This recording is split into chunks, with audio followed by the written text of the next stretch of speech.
sacrifice your life. The fuck was that, Ken?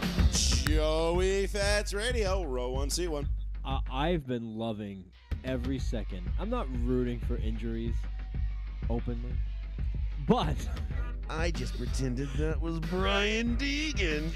I'm so fucking pumped. I'll be like, yeah, bitch, fuck I will do that. I'm gonna find him on LinkedIn and be like, "Did you punch a kid in the face? Tell me the truth." All right, Sean brought his A game tonight. All right, okay, I like it. I like where this is going. And I don't want to put this as like a thing. Like, he wasn't a bad guy as far as we know. Who said he was a bad guy? I don't know, but I feel like we're painting him in this light that he was like this bad guy, and I don't want to do that. To this day, I hope you hear this. Fuck you. But rules are rules, okay? Stupid rule, but it was a rule. If you were a Crip and you were cooling in the cut, what do the Bloods do? Are they booling in the butt?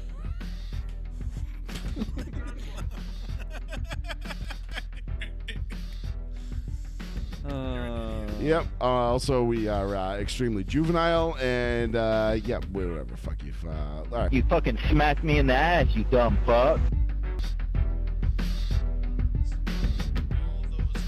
That guy's a regular listener now. Maybe. He might be. You dumb bitch. He might be. crazy shit. Welcome, ladies and gentlemen. Joey Fats Radio, row 1, seat 1. It is good to be here. It's good to be back. Tuesday nights. I can't. I'm already maxed out. Joey Fats Radio, row 1, seat 1. Live on the one, the only, the New Bedford Guide. Thank you all for joining us. It is an absolutely fantastic day to be alive. Cheer. We've got a pretty good show for you here, loaded up, ready to go. We just discussed it for about last 30 seconds. We were like, what do we want to talk about tonight? We were like, I don't fucking know. But we found some things. We found some shit to talk about, and we're going to talk about it with you. 774-992-8702 is the phone number if you want to give us a call. The phone lines are open, and feel free to go ahead and give us a ring. We'll get into the NCAA tournament. We'll get into the NBA playoffs that are upon us within the next next week or so. We'll be kicking that off. I believe it's next weekend, right? Somebody look that up when the NBA playoff tip-off is. Is it next weekend? No, it's Easter. Yeah, dude. Easter Sunday has NBA games. Nah. Yeah. For the playoffs? Yep. April 19th? Yeah, it's Easter weekend. Shit. Is that the playoff first game? Yeah. Saturday, April 20th is the Sunday. Yep.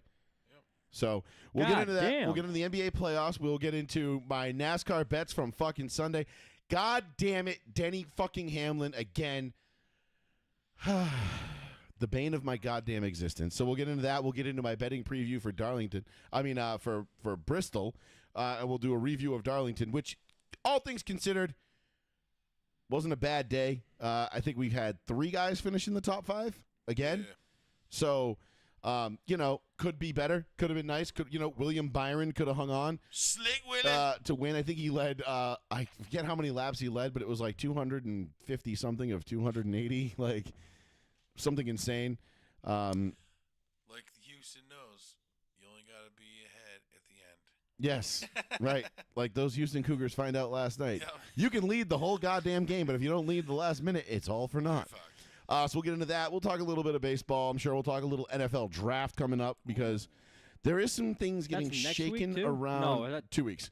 Yeah, it's the Thursday after Easter.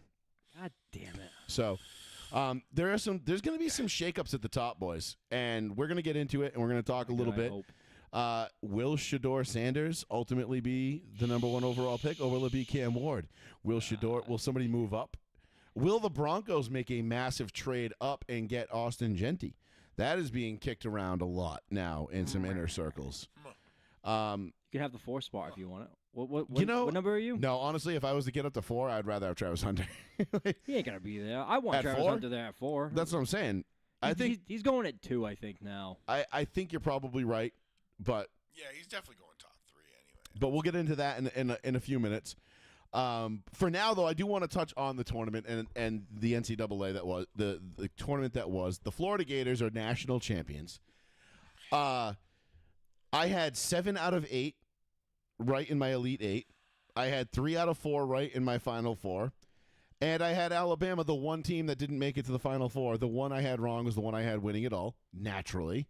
So that really torpedoed any hope I had of winning that $100,000 contest on Yahoo. Not that I was going to win it anyway, but nonetheless, as someone once so eloquently put it, man, if all those people that don't watch college basketball are fucking killing it this year with their brackets.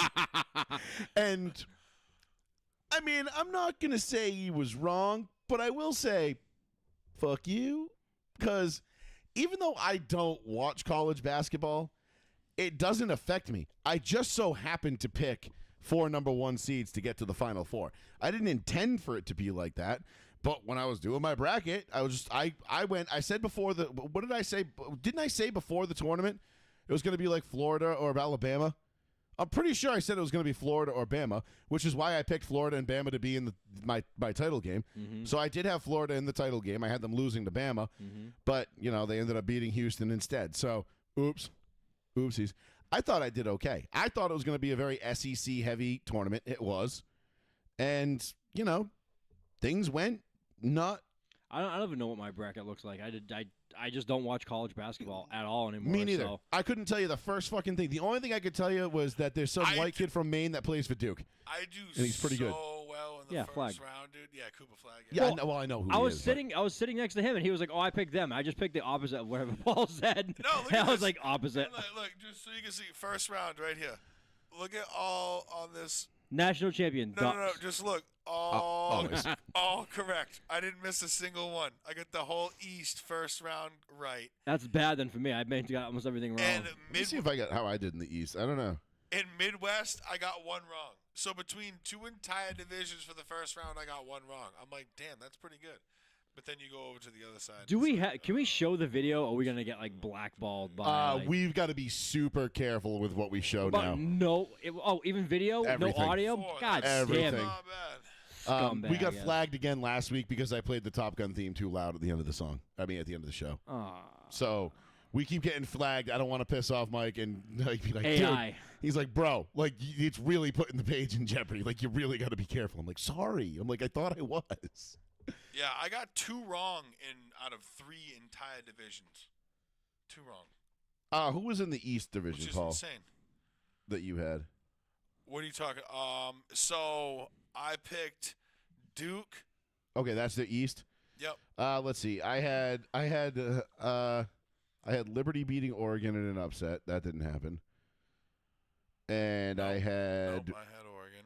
I had VCU beating BYU in an upset. Nope, I had BYU. And I had Vandy over St. Mary's. So I had 3 wrong in the East. Oh, there it is, right there, East. So yeah, you got to pick. I had 2 wrong in the South. I had 2 wrong in the West, and I had 3 wrong in the Midwest in the first round. But the real money. You make your real money in the Final Four in the Elite Eight. The West I fucked up. The West I had 3 wrong. That's the biggest one I had wrong in the first round. But then everything else just got all fucky from there. I mean, look at this. Elite Eight. Look at this, dude. Boom. All green. 4. And then down here, the only thing that fucked me up down here was I had St. John's over Texas Tech. But St. John's didn't get there. Arkansas beat them 2 rounds earlier, so it wasn't even a thing. But I did okay in my bracket. I didn't kill it. Oh, yes, we're definitely going to touch on the Masters. Hell yeah, Lisa. I totally forgot about that. Thank you. Yeah, Masters coming up. Yeah, we'll definitely get in. Yeah, my second round destroyed me. I got almost all my second round wrong. I was like, wow, fuck off. That means I did great in the second round. Yeah. You idiot. Not really, because if he got all of them right in one bracket and you went against him, that means, you had nobody in the second round. That means you don't even got any skin in the game at that Wait point. a minute. So, yes. So that was it. My bracket, it wasn't bad. I mean, and to our friend's point there, yeah, those who don't watch college basketball definitely did good in their brackets this year. Wasn't there a girl? Because most people just tend to pick 1 and 2 seeds and just have them go all the way because they think. I pick who I like. No That's emotion. it. Me too. No emotion. I don't even bro. look at the number. I just pick who I like. Well, Unless I get the 2 teams I hate, and I'm like, eh. It was 7 or 8 years ago now. They had this crazy March Madness bracket. They were giving away $1 million. I forgot what company it was.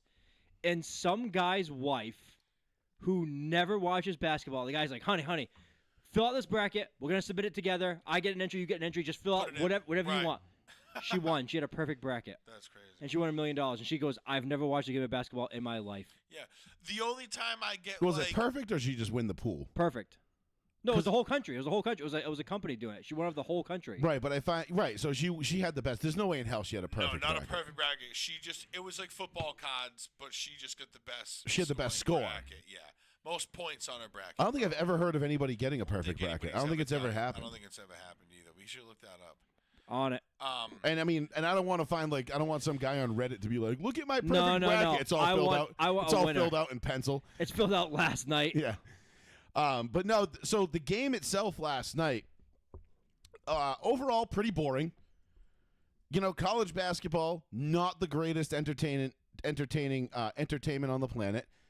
It's usually pretty defensively minded, and the offense, it can be, how do I say this, offensive to watch sometimes.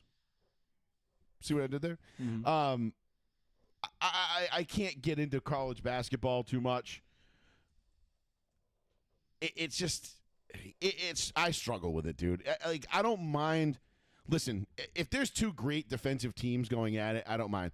But watching an inept offense go up against a mediocre defense and then trying to tell me that the defense is this great defensive team, right. No, I'm not buying that shit. So I don't really do I don't think I watched. I think this is the least amount of the tournament I watched. Oh, okay. Hold on. I'm gonna jump in really quickly because I had to find it. The woman claimed anonymity. She's a flight safety international employee, which is a subsidiary of Berkshire Hathaway. It was only the first round. She got 31 of 32 games correct and won the $1 million prize. Okay.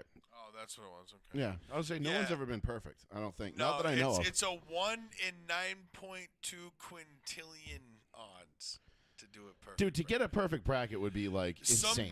Some dude. I just in took that as my messed up. Yeah, I mean that's pretty close. 31 to 32 is, I mean, for all intents and purposes, first round only though. Oh, right.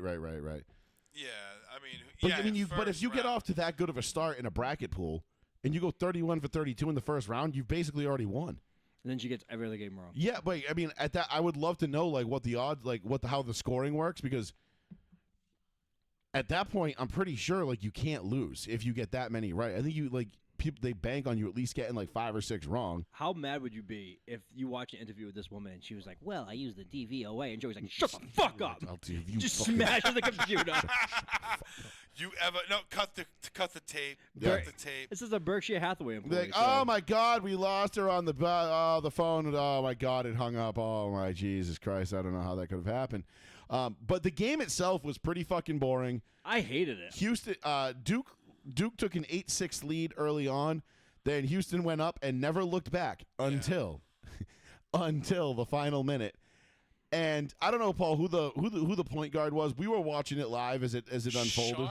Was it Sharp? I forget. I think it was the point guard for Houston. Yeah. I mean, I'm not saying it's entirely his fault they lost, but it's kind of pretty much his fault they lost. It looked like he tried to play a little bit of hero ball there at the end, and Houston had scored on 5 straight possessions, and they were going toe to toe, back and forth with Duke. Right. And then he takes it in, drives off to the right hand side, tries to split like a crazy, that wasn't there. Dribbles it off his foot, it goes out of bounds, and boom, pretty much that was it. That was the game right there. Once that momentum changed, you could feel it was palpable. So I felt like the last 2 attempts that they had at scoring were the most nerve-wracking. No, I can't sit here as some fat, disjointed, aloof, idiot, but damn, bro, those I've are seen the most pathetic attempts at trying to fucking get I've 2 seen, points. I've never seen, fucking seen. All you need is a basket, bro, just one basket. That's it. We've seen better possessions in DYAA basketball. Bro, fire it. They were better off hoisting it from half court. Seriously. That kid, the point guard, when he dribbled it off his foot and it went out of bounds, I'm and you see him try to split the defense. Yep. I'm dude, there's nowhere to go there. First of all, they were dominating offensive rebounding. I'm just stop firing that shit up from as far out. Get the rebound, fire it out, fucking fire it. Who cares? I really do think in a lot of college games, you can tell these athletes, they know they're on TV. They know they're on what happened. They know they're on TV. They know they're on a national broadcast. I think it's nerves. Nerves hits them because You see One these. of those dudes Joey was a said, 6-year senior. I was like, damn. well, you know he's definitely not doing anything with that. He was the guy who was at the end who had the 2 free throws to, like, really needed to count, and he was sitting there, like, calming everybody down, like, all right, chill, I got the first one. And then he bangs the second one, and he's like, all right, everybody chill. We got, we got the lead now, or whatever. I think it was to go up by 1 or whatever it was. Yeah. And, Up by 2. or up by 2 maybe, yeah, for Houston. Oh, I thought you meant for No, at the end this for was 2. for Houston. This was to go up by 1 for Houston, I think, or to tie it. I can't remember. But you're right. But Joey said it perfectly. Like, I know you made the joke about DYAA basketball, but there's something to that. Like, these guys make uncharacteristically bad decisions. They practice more than anybody else besides NBA players. I used to get all fucking nutty when it was a big moment in the game and there was nobody really watching. Yeah. You hype yourself up. Think about being at the Natty. Yeah, in when San the whole Antonio. world is watching. The guy's like, in his mind, he's And like, these are legit kids, dude. You I know they definitely- look like They grown don't men, look but like them. Yeah, they look like 40. you definitely can't make it between those two men. He's like, fuck it, I'm gonna do it anyway. Dribbles the ball off his foot. Bro, I was so mad at I was like, that's it, huh? I'm like, I'm driving. Well, that home. was the- I had my phone on my dash where my speedo is, and I'm just like looking up. I'm like, hope I don't hit a deer right now. I'm kind of like cruising through Lakeville, like on my way home in the back roads. I'm like, I'm not going very Bang! fast because I'm watching. You know what I mean? I'm like up and down, up. You would and hit down, like a up and goose down. or something. Oh man, There was it a Canadian goose? It's flying low. No, I Just was flying low. chilling. Goes, look out, eh? I was chilling, going slow. I was just like, I had it on, like. Has one of the listening. Mountie hats on. Yeah, I was sitting in the Dudley at work watching douchebag. it for a little bit, but I'm like, nah, I'm out of here. I gotta go. But What No, kind the- of comb over is They that? so then the final possession I think was the one that was like Horrific. I don't even know what to say about this one because it was so No. like nothing I've ever seen before. So the same kid, I want is his name Sharp? Can you look up his name? Larson? yeah, it's sharp. I'm pretty sure. The point guard Wasn't it Larson? from No. the point guard for Houston. Yeah. Yeah, I thought. I have no idea what his name is, dude. I don't watch any of this shit. Like I have no clue. He's looking it up right now. Yeah, this should have been done. I asked this question 10 minutes ago. Yeah, I But know. we're still talking. I know we've only been on the air for Dick 8, but bag. whatever. He comes up, right? So whoever this point guard is, this kid. Yep. Dribbles it off his foot, one possession. Duke goes down. They get the free throws. They're up 2. Not Duke. Gators. Why do I keep saying Duke? Blue. Cooper Flag on, We were on talking the about line. we were talking about Duke earlier. I was talking about Duke earlier with my dad. Florida goes up 2. Mhm. They come out. Houston brings the ball up. Obviously, there was like 6 seconds left, 7 seconds, whatever it was. Emmanuel Sharp. Emmanuel Sharp. It wasn't. I don't know why. It wasn't so long. a lot of time, but there was enough time to get it, like to have a decent possession and get a good shot off. Fuck yeah, there was. It was And 5 seconds. Sharp brings it up, and all of a sudden, like they, 5 seconds. No, they had Pass. 19 seconds. No, I'm saying when he finally get the ball past him, he had 5 full seconds. Oh yeah. no, there wasn't 19 seconds. That was less than that. They had 26, and then they fucked up, and then they had 19 after they. After they went down 2, Yeah. was it 19 seconds? Something like that, yeah. Disaster class. I can't imagine. No, it had to have been less. I thought it was like 9 or 7 or something. Because then they fucked up, and then what's his face? Florida. They got the ball, went down, and they fouled, they inbound, and then they had that little fuck up, and then they just had it. And that Okay, was you're it. talking about a totally different sequence of events. I'm talking about the very last possession when they went to shoot the final possession. They had like 9 seconds left. Maybe I thought it was 9. I thought it was a lot longer than that. I don't think so. I feel like that whole I'm on it. that whole sequence. I feel like it Was did it not 9? I did thought not it feel was- like it took 20 seconds. Oh, I thought it did. I thought it was a long time. I'm like, Actually, when you're rewatching it, it feels like 20 seconds. yeah, that's You're like, what Jesus. I'm saying. Maybe I'm wrong, but I thought it was long. No, because when Florida recovered the ball, it was game over. It was 9 seconds. It was 9 Oh, seconds. 9. Okay. So I gotta get my eyes fucking. Jesus checked, Christ, bro. dude, you got me like second guessing myself over here. Like, I'm like, nope, and you're like, Dad, don't ever second guess yourself He was when it comes. he was to watching me, in the bro. car while driving. Yeah, Yeah, no don't shit. ever second guess So- it when it comes to me, dude. so when Sharp brings up the ball with 9 seconds left, like I said, not a lot of time, but then again, like enough time to get a good possession and get a decent shot off at this level. Like this, like I said, this isn't DY double, bro. This isn't like, you're the point guard and we're looking at me to That's way too small. They ain't going to catch it from there. No, that's this AI's is- like, what are you putting over there, you bitch? Yeah. AI's like, you sons of bitches, banned.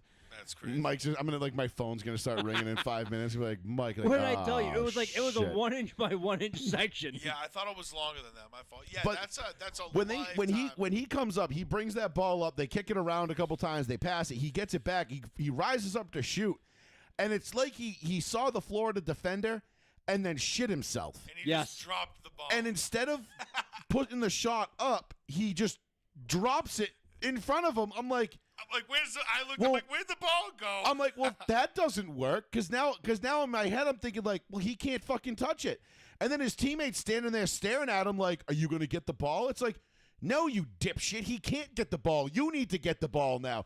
Like no one on Houston. That was like one of those like moments that you see in an NFL game where like Florida is the Patriots and you're like, and nobody on the other team knew what the fuck they were doing, They put and you're like, themselves in a very like rule. you're like, how complicated did you not situation. know that was the case? I just don't understand. You didn't know the rules, like Right.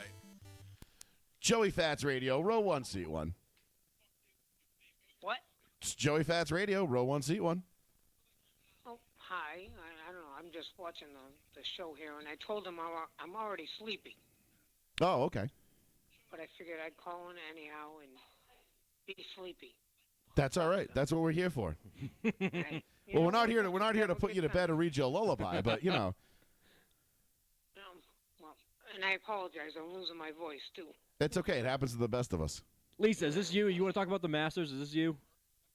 Well, the Masters and a few other things too, if that's okay. Yeah, listen, it's a free form show. This is your time now. Yeah. We don't mind. No, again, I apologize. My voice is going in now, and I'm a bit sleepy. You're Well- good. We can hear you perfectly fine. Well, tell me when it's time to talk, because I'm Go can't hear go right ahead. You Yep, you you're fire live. away. You're live. All right. Well, hey, fellas. Nice listening to you guys. Appreciate it. I love you all. I really love the show. Thank you. But the Masters. But I did kind of have a thing that I was listening to about today with the Jaron Duran Netflix thing. And I was like, Are you talking about I the think- Jaron Duran Netflix thing where he admitted to attempted suicide after the 2022 season? yes, sir. Oh, okay. Yeah. And I thought that should have a little more exposure than it's getting, because maybe it could help others.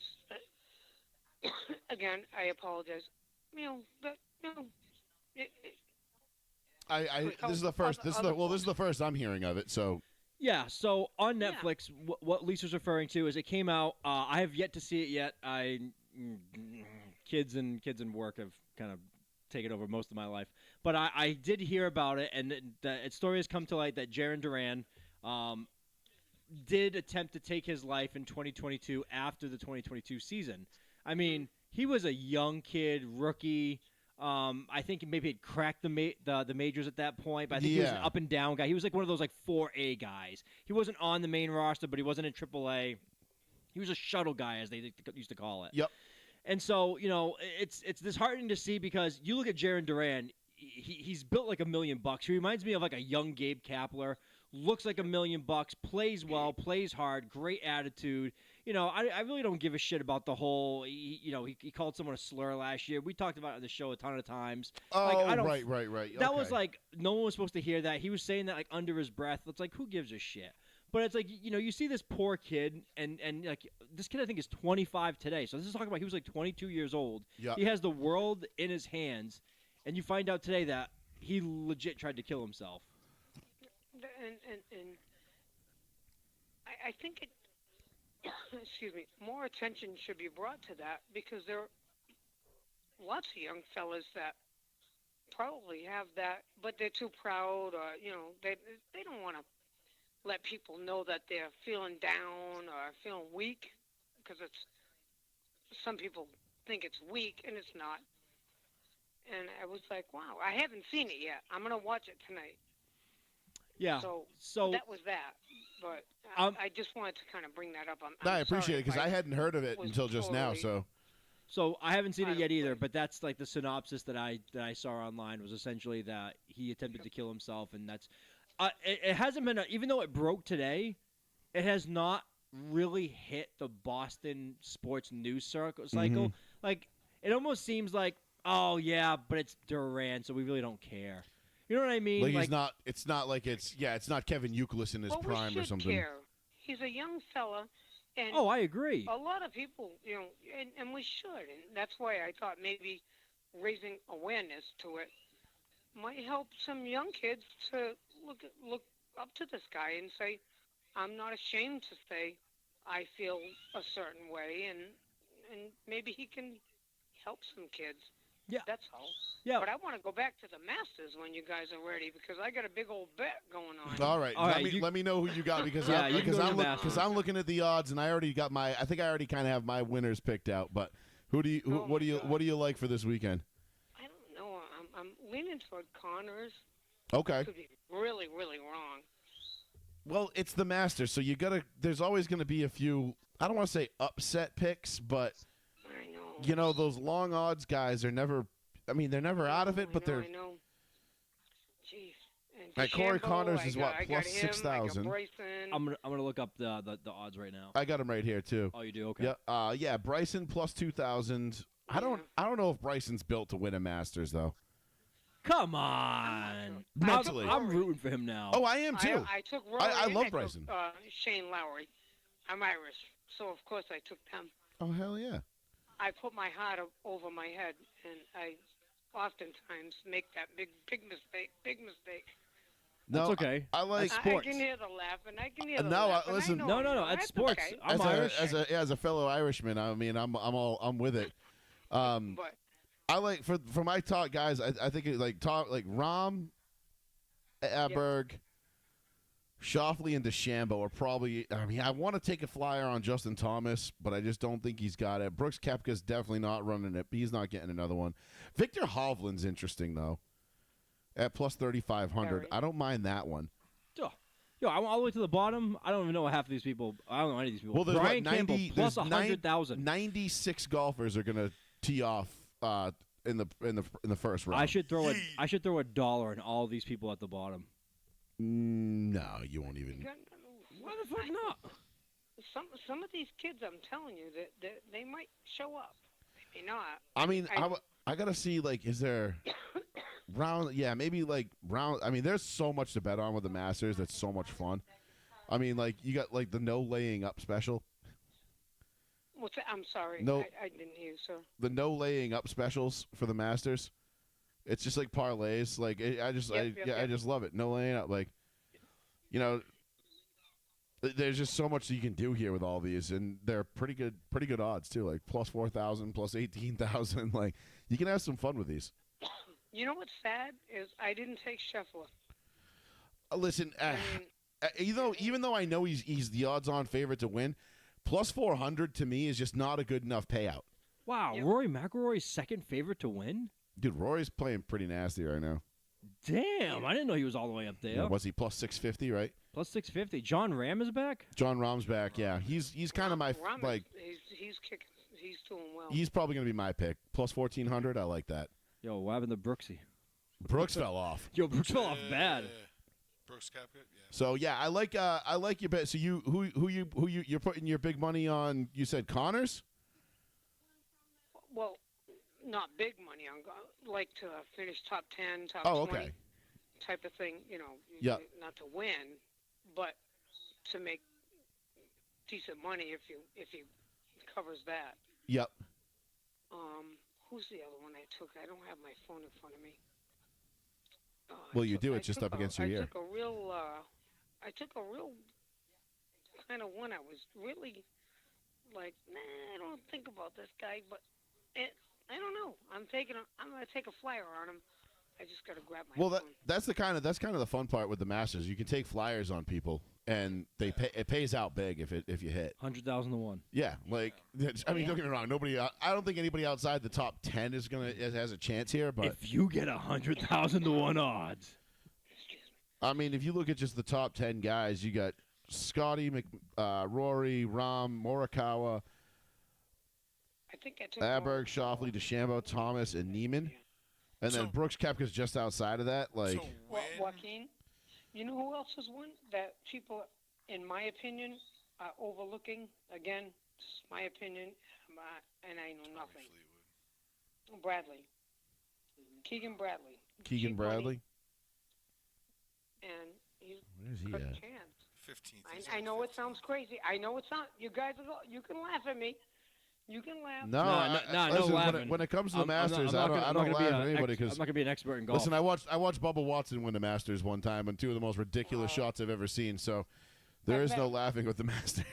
Met him at Titleist. I know. He is awesome. That was one of the great Masters. Oh, Keegan Bradley plus 11,000. Yikes. Oh, I gotta tell you But a of story course- off air about that after. I went the easy one, Straka, just to finish, just to make the cut, actually. Yeah, He's easy. I mean, that's an easy I might Seth's throw gonna like make 50 it. bucks on DeChambeau. I might just do what I usually do and just sprinkle and pick four winners like I do. I might be an expensive betting week for me this week, but I made money last night on the tournament, so Good shit. Nice, you know. nice. It's time to reinvest. Hey, you know? DeChambeau, if I bet 50, it's 1,000 if he wins. Oh, I love that guy. I like that, but I don't like DeChambeau to win it though. Never I know. didn't like when he left to all the guy. A lot of them that I loved, they went to live, and that's fine. I mean, they have to make money. Excuse me. They have they're to making make money, all right. Everybody's got they got to make their money. I don't blame them. If somebody offered me that kind of money, I'd do the same thing. So would we. I'd be like, bye. So it's like exactly. I Don't even worry, have to wave. I I'd won't. be I like won't. I right won't out let the door hit me in the ass on the way out because that thing isn't even gonna have a chance to close by the time I'm in my car at the airport. Like, But it's going to be, in my opinion. I'm looking forward to it. I mean, because what is It's gonna tomorrow? be Is a tomorrow lot. the par 3, or is that Thursday? Thursday. Thursday's the par 3 competition.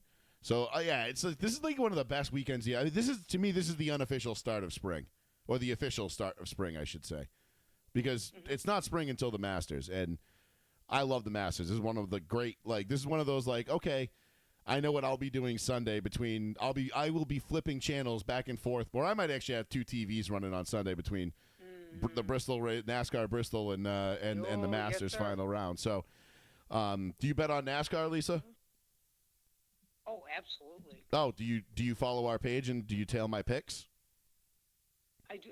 I do more of that as a daily fantasy. Oh, okay. Because DFS. I every week on the Row 1 Seat 1 page, every Sunday morning, I post my picks for the race that day. Oh gosh, I gotta find that. Yep, it's right. So if you go to our page, our Row 1 Seat 1 Facebook page, and just give that a follow, and every Sunday morning I post my picks, and I do like a little bit of try to give a little bit of a breakdown. I know jack shit about NASCAR if you've ever listened to the show, and I just openly admit that because I'm just like, I'm not a NASCAR person. But I've bet Joey's picks, and I've won 2 out of the 4 weeks I've bet. I think you've won more races than I have this year, listening to me. Well, yeah, because I was like, give me your top 4, and then twice I've won out of the 4 times I've bet. And then one of the times I lost, I was like, yo, it was a 30,000 to 1. Yeah. Why couldn't you pick that guy? Yeah, right. So I do more like daily fantasy. So I do some outrights, but Yeah. daily. Well, if you're looking to do some outrights, you can take a look at our picks for Sundays. Well, I 'cause- took Lawson last week. We all saw how that went, and I still actually cashed because it was so high owned. Yeah, well, that's So right. That's everybody true. had him, yeah, So it was like I wasn't the only one. yeah. Thank God. Well, you were. Yeah, he ruined a lot of people's days. 4 laps into the race, so that was Cost me nice. 3 digits. I had William Byron, and for 250 of the 280 laps, it was looking really good. Yeah. But And I had Hamlin. oh, there you who go. I'm not even particularly fond of. Me neither. but But he's screwed me 2 weeks in a row now. So Well, I know you got to roll the dice, get lucky once in a while. well, he got lucky this week. Last week he dominated. This week he got lucky. But neither Well, they're going to be what? Bristol, right? Bristol, and then they have Easter Sunday off, and then it's Talladega. Yeah. Bristol's always going to be a train wreck, so. Yeah, it's like a half-mile Talladega in some regards, where it's just it's whoever survives. Yeah, seen them all. Yep. Old timer here. But I'm looking forward to that too. And you guys are great for discussing all of the topics. Well, And we again, certainly. Please excuse me. I'm sleepy. Trying to I'm be. tired. I'm losing my voice. But you guys have No. been great. You're You great. give great advice. We appreciate I love it. listening to you. and I appreciate all of you for your advice, your kindness, just listening, chatting, and throw out some of those there NASCAR. Oh, we'll do. We'll do You now. guys I'll do do. We usually do the NASCAR bets midway, usually mid towards the end of the show. Towards the end. We'll do some NASCAR betting. So if you're awake, if not, you can always listen back tomorrow. Yeah. Or you can or you can just follow the Row One Seat One Facebook page, and I'll post them up this weekend and before the race, and you can take a look at them then. Yeah, don't be a stranger. Call back anytime, too. Yeah. Well, thank you all very, very much. Lisa, Pleasure to hear thanks from for the you. call. Thanks for best to finally you. calling in. Lisa, Thank you, take sir. care. Good night. Bye-bye. Take care. 774-992-8702 is the number if you want to give us a call. First-time caller, long-time listener, Lisa in the chat. Thank you very much. We appreciate it. Most of the time, it sounded like a nice call. See, and the cool thing about that is Lisa's like, I'm kind of tired, and I was like, yeah, call and talk about the Masters. And she calls it At first, anyway. I wasn't sure where the call was going. I was like, is this gonna be a prank? Nah, I no. was like, are we getting to those kids again? For, no, I'm like, Nah. oh, boy. for anyway, like those kids, those kids might not even be alive. Who the hell knows? Jesus. As sad as that is to say, who knows at that point? Because they weren't kids. We all know they were adults. We know. know. Who they were, though. No, we don't know who they were, but some of that shit was crazy funny. But we don't care. Like, we just talk about it, and like anybody can call in. We're not gonna like trash talk you. Like, No. But I was just like, I wasn't sure where it was going at first. I'm like, Because I think when people call in for the first time, I've I don't think they know that, like, because most times, like, you call into like a legit radio station, there's a producer that answers, Yeah. they screen your call.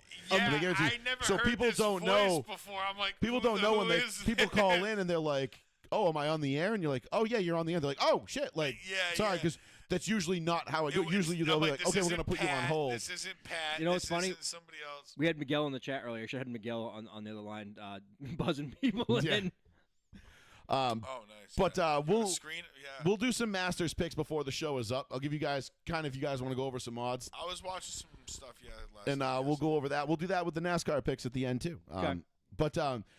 But yeah, just to kind of put a happy little bow on this NCAA tournament thing, like Ass. overall, I give the tournament a D minus. And I don't say that because I can't say that because I watched it, because I really didn't. But I can say that because I heard absolutely nothing about it all week. The No. last 2 weeks, nobody talked about it. There was no Nobody major talked about- upsets. Like no advertisements about it at all. nothing, I remember, dude. It was I like remember dead. It was 15 like years ago, it used to be like March Madness. Your mother's gonna be in the kitchen making food all day. Your father's homeless. I Like it's Yeah. like all kinds of stuff. struggled to find games Nothing. to watch this season. Nothing. I didn't struggle to find games. I struggled to find anything that was Could not find the new. Intriguing, I'm like, that was dude, I'm like, compelling. When's the new fucking round? I'm like, holy shit! They already Nobody- did the Sweet 16. Like, where the fuck was I? Nobody like, wants to talk about it though. You listen to any sports radio show, they're like a quick blurb You know what the about it. you know what the best Sucks. unfortunately, and I think the way things are going with NIL and everything else, like I think you're going to see like the days of the underdogs are kind of are going to fade, because Everybody's got a powerhouse chance. teams. Well, that and like these powerhouse teams are just loaded now. This kid's 30 years old and we're paying him, and he's still eligible. Right, Fuck like- yeah. Stephon Marbury, who played in the NBA for 15 years. Yeah, But, he like, you still has never- 2 years eligibility. But you're never going to see like you're never going to see like the like I don't know. I don't think you're ever going to see like a 14 seed make a run or a 12 seed make a run anymore. Like you might see him get to the second round, No, maybe what even to the was, Sweet 16, but.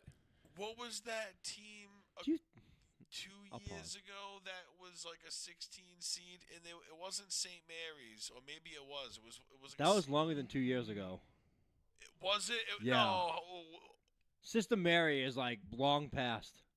That crazy run that they had, they didn't make it When they all were the bringing way, out the but nun, Yeah. like the old they nun. did- I don't know if it was St. Mary's, but It was St. like, Mary's. it I was can't one of remember them, shit about or the St. NCAA tournament. John's or something like Like I that, remember like, moments, but I don't remember like like This was a wicked, like, nobody fucking team, dude, that made it in. Like, nobody even and they were like, oh shit, this team's like made it to the Sweet 16 now. And then they're like, damn, they're in the Elite Eight. Like, who the fuck is this team? Like, there was one of those Cinderella stories that was really cool. I can't remember what team it was, but You never know which ones you're gonna get, man. That's what I love about March Madness, bro. It's a sick ass tournament. It's one of my favorite times of the year. But I felt like this year the promotion was so down that like I could barely. I didn't feel like the catch anything promotion from was down. I felt like I saw a bunch of commercials for it. Like I knew where to find it on TV. I couldn't. I just didn't find there was just no compelling storylines throughout the tournament. There was no, you know what I mean? There was no Cinderella team. There was no upsets. There was no. I went to YouTube. There was TV, nothing dude, that was and really. I found women's There a was lot. there was nothing that really made you be like, oh, these guys are playing tonight. I gotta watch this. Like, Yeah. Well, Houston. Once we realized that, once it was like. no, but the Houston was a Cin- 1 seed, dude. Right. Wait, well, 3 years ago there was St. Peter's, who was a 15 seed.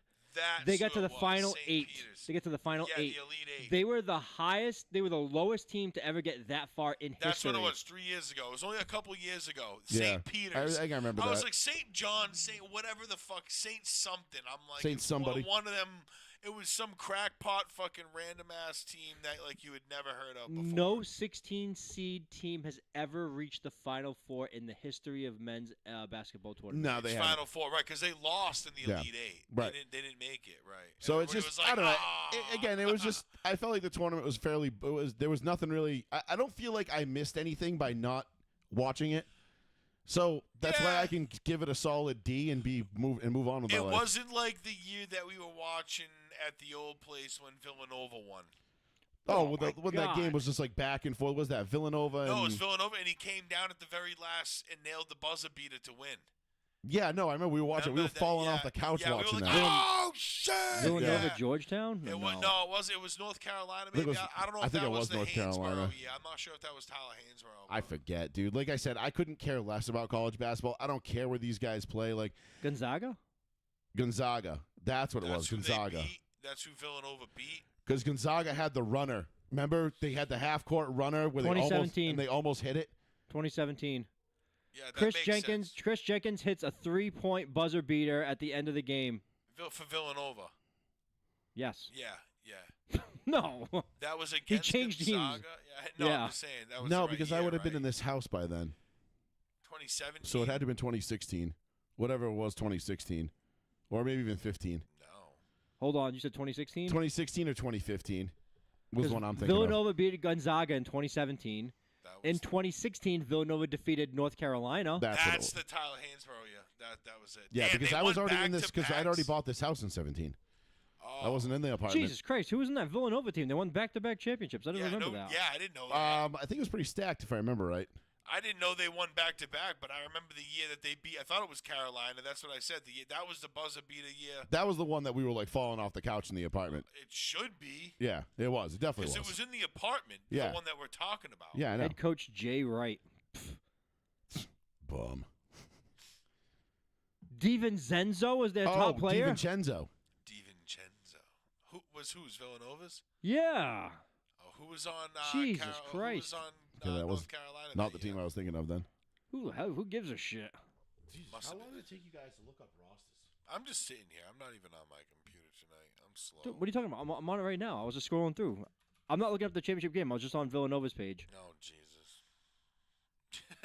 Oh, Jesus. Jalen Brunson was on that team. Jalen Brunson. He didn't start, though. He was on the team. DiVincenzo was on it. I'm just- Gillespie. Wow. Oh, Mikhail Bridges. I remember him.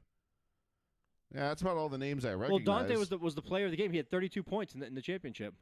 Who was on Carolina that year? That's what I want to know. Who was on the Tar Heels? Mikhail Bridges. Was that because that was a good team if I'm not Dude, mistaken. I heard him say his name one time in an NBA game, and I fucking died laughing. Oh, Mikhail Bridges. Cameron. I didn't know if he was just doing a voice on purpose. I died. Let's see. That year was nobody I recognize yet, but that doesn't mean they're not good. I just No. don't recognize any names. No, I don't recognize any of these names. Nothing. I mean, I'm sure there's 1, 2, 3, 4, 5 guys in the NBA. Bryce Johnson, Justin Jackson, Marcus Page, Isaiah Hicks, and Theo Pinson Huh. that went to the NBA. I have no Don't idea. know who any. I don't know Sorry, any of them. guys. Yeah, I don't follow basketball like that. Nope. Same, and I'm not embarrassed to admit it because I just don't care. It doesn't do anything for me. Like I just don't. Yeah, facts, I just don't care for college basketball that much. Factuals. Especially now with everybody being one and done and guys just leaving, it's just like it's all about who can recruit who can pay these guys the most money to come to their team for 1 year, and then hopefully they can put 5 guys on the floor that'll win it all, and then they're all gone. Bye. It is what it is. So anyway, that's our NCAA tournament talk. We can stop it there because Lord knows we don't have much else to say about it. But yeah, Who was the '72 Bruins? Who was on that team? I mean, hold on. Was well, let me tell you. Was it Gordie Howe, Ray No, Bork? no, not that Bruins. The UCLA Bruins. Oh, Because I put it like.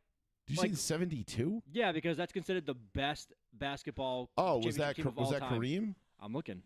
In 1972? No, Oh, is that like a California team or something? Bruins? was Kareem Yes, UCLA. early 70s? Oh, No. you said UCLA.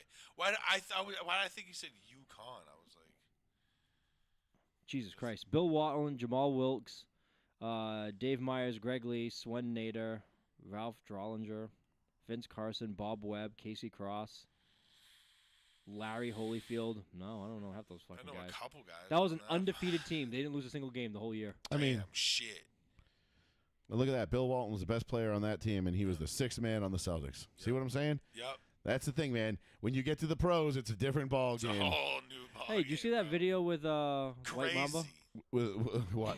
Oh my God! With who? That stupid Brian Scalabrine video where he's playing that annoying Italian guy in the park, and they just So- keep fouling each other. Like, Oh, that commercial. No, whatever. no, no, no, this this is is just a stupid Twitter video. Like, it No, was like this is from a few weeks ago. We talked about it in the show, and Joey lost his mind. Joey's like, I'm sick of seeing that fucking video. And I was like, I legit saw it once. it just popped up. It was like everybody I know was like sharing it or It was popping up in my algorithm like it like, You're like, fuck like off. I fucking cared and wanted to see it. So every time it came across my page after that, I sent it to Joey. I'm like, have you seen this yet? And then I sent it to Kayla. I was like, hey, send this to Joey. And Kayla was like, no. Did She knew. know? No, she had no idea. She goes, if you're asking me to send this to me, it's going to piss him off, so I'm not going to do Yeah. it. They just do it. But no, it was just a dumb video of like Brian Scalabrine just going out and like A playing homeless man. so basically a homeless guy who was like, he's like, this is my park and blah blah blah, like, and all the guy did was just like foul. All they did was foul, and they're like, all right, dude, like you're trying to play an NBA play. Like it was just so stupid, dude. It was the biggest waste of like 2 minutes of my life, and then it was like a 4-minute video, and I was still pissed off. I watched even half of it, but Wow, sick. yeah, oh, so cool, bro. Like it wasn't nearly as hate cool as like fake when Kyrie videos. like dressed up like Uncle Drew and like just went and started yeah. crossing people up. And everybody's like, yo, who's this old man? And everybody was like, Coffin dude. yeah, that was funny. Or like when Eli pretended like he was a new recruit to like this JUCO and like Wow, Boston's about to lose. came in and smoked everybody. But Who cares? I'm saying no. He thinks if Cleveland loses 4 and Boston wins 4, they could steal the 1 seed. Why do you care? What do you mean? I'm just, you know. Why'd your voice get like that? Why? Get all soft. I just, It's the playoffs. The Celtics don't play until the playoffs at this point. Like all these games right now, they're just dicking around. I mean, Bullshit. you say that you say that, but in the West right now, it is anything but a formality. Like No, the West is totally different. The LA, East, no one LA gives and a shit. OKC right now are in a 3-point game at the start of the 4th quarter. And let me tell you, dude, the NBA standings right now are tight in the West. Mhm. Like you're looking at, This game. I mean, OKC has got the 1 seed locked. I'm pretty sure Houston's got the 2 seed locked up. But the Lakers right now are right there at the shit. 3-4 seed. Tatum just tied it up with 2.9 left. Who cares? Sorry. He's a This bitch. is, I'm probably way behind anyway, and everybody listens like, yeah, no shit. Dick. Game's over. Yeah. Yeah, the Knicks came down and hit another 3. and It's fucking still calm game. 2.9 seconds on ESPN.com. So. Oh, okay, that's good. But LA is sitting at the 3 seed right now, 1 game ahead of Denver and Memphis, 2 games ahead of the Tims. So these next couple of games, these next 4 games for the Lakers are tremendously important for seeding, because if they could slip all the way to the 6 seed, Right. which would mean they would end up having to play the 5 seed, or they would be the 3, which would mean they would get the right now they would get the Clippers. Okay. I'm sorry, they would get 4 play. They would get Minnesota. They would get the Tims right now. Oh, that blows. Not really. I'll take the Timberwolves in a 7-game set. Okay. I'm not overly worried about the Timberwolves. I want to avoid Golden State like the plague. Yeah. And up until a couple even this Golden State is not like no, I don't want it's just this. Steph. This Golden State now they're starting. You watch Golden State, they're starting to find a bit of a rhythm, and Jimmy Butler's starting to fit in. It's not translating to wins yet, but I'll tell you right now, there's not a goddamn team I want to see less in in the fourth quarter of a playoff game than I want to see Steph Curry and Jimmy Butler. That does not entice. That is not appetizing at all. Fucking Jimmy's there. Yeah. Like that. I mean, but you're not where you still want to be. not giving the ball to anybody but Steph. Golden State. When Golden the State has situation slipped comes all. up. And the thing is, Golden State has slipped all the way to the 8 seed. So right now, if Denver passes, jumps to LA and gets to the 3, and LA falls to the 4 plays. 4 plays 5. So it wouldn't be 5. It'd be fine. OKC with Golden State though, like I could see Golden State winning that. Yeah. I'm just saying, man, Golden State and the Nuggets are the two teams that I want to avoid the most in the West. Everybody else the Lakers have a chance against. That's fair. Overtime. They have a chance. I'm not saying they're going to beat them, but they have a chance. And when you're talking about playing and don't get me wrong, the Lakers have a chance against Denver and Golden State. Well, they the Lakers have and a they have a chance great against chance. They everybody. actually have a great chance against Golden State. But since LA has traded Anthony Davis away, they're 0-3 against Golden State. And when they had AD, they were owning Golden State. So I don't know if AD was Golden State's kryptonite, and now we don't have that thing to really offset their and we're gonna try to go small ball versus small ball with them. Like you're gonna lose. No, you can't do that. You can't. You have to be. And LA does lack size inside. We know that. That'll be addressed in the offseason, but that doesn't help right now. So that being said, there's certain matchups that I would really like LA to avoid. Number one being Denver, because they just have our number inexplicably for the last 3 years. It's like the most insane thing ever. Like it doesn't matter what we do. We got them to 5 games, 4 of them come down to the final possession, and Denver takes all of them. You're like, wait, what? Right. Like how is that possible? And then Golden State, you just don't want just hitting circus shots. You just and like when Joker's doing his thing. Although the thing with the Nuggets though is they fired Mike Malone like 6 hours ago. Like I don't remember a team firing their head coach this late into the season, especially when they were like a top 3 seed or 4 seed. But like, what the fuck? Are they like, good enough, and do they have good enough chemistry to kind of be like, all right, They coach, come on in and just shut the fuck up? I'm pretty sure. well, Shut I It's one think of those that's pretty much what it's coming down to. I'm pretty sure they just would have the huddles up, and they just gave the ball to Joker, and they're just like, "What do you want to do?" And he's like, "I don't know, just let me the ball, and I'll take care of it. But I mean, Take care of cows." it can't be beneficial to fire your coach this late into the season, can What it? Dude, he probably lost the whole locker room. The locker room was like, "Get this guy the fuck out of here. We'll figure it Either out." that, or he was like fucking the owner's wife or something. Because like what happened Like with Ime. Udoka There and is shit. too many 'Cause, coaches like, why would fucking you wives. why would you do that? Hey, I don't think Mike Malone was doing that, but you never know. Well, you never know. Well, what purpose? His I mean, grandmother. were they on a slump? No, No, I mean- not at all. Were they? No, I mean, Were they having locker room turmoil type stuff? Yeah, the like, but if they're turmoil- not on a slump, then like, what the I mean- fuck? Like, how do you just fire? There's got to be. Maybe Malone was an interior- alcoholic, and he kept Listen, showing they up are drunk. I don't they know. they have lost 4 straight. They are 3-7 in their last 10, and they've slipped to the 4 seed. Oh, see. All So right. I don't know. Maybe there is something to it. Maybe but, they're just like bailing ship right now. They're like, "Fuck it, see you later." While the iron's hot. but on the other side of the The coin, fire on the and on the other side in the East, like I don't see any team that's like ready to take the Celtics crown. Like I don't see any team that's ready to knock them off. Good. It's just I still think it ultimately comes down to it's the Celtics conference to lose, and we'll see who they face out of the West when they get to the finals. Should they get there? Like I could, God forbid we fucking Cleveland. face Like Golden State. I could see Cleveland. I could see Cleveland knocking Boston off as kind of like a revenge thing from last year, or Indiana. where they didn't have because they didn't have what's his name was it Booker? Cleveland, Mhm. and he got hurt, and they didn't have him, and they felt like they could have beat him last year, and they didn't. Indiana kind of plays them tough, but like the Knicks ain't doing it, Philly ain't doing it. Like who else? Milwaukee sure as shit ain't doing it. Like I don't know. Miami's not doing it. Miami ain't doing dick. Atlanta ain't doing nothing. Like it's basically the Celtics sandbox at this point, and we'll see what happens when the on the 19th. But I can't I can't see the Celtics coming up anything short of the Eastern Conference Finals. That's what I'm saying. So they're that going to would get be to a the Eastern huge Conference shock. Finals if they don't. And then, but again, it depends who they get there. Like, what if Cleveland's perfectly capable of stepping on their dick and not getting to the conference finals, right? Like, I don't have the utmost confidence to say Cleveland's definitely going to the conference finals. Does anybody else? I wouldn't know if they would go to the conference finals, but I mean, they're the they're one seed in hot, the East. they're You going would in assume good. that they would and should, right? But at the same time, like, I don't know. Like, I just don't trust them.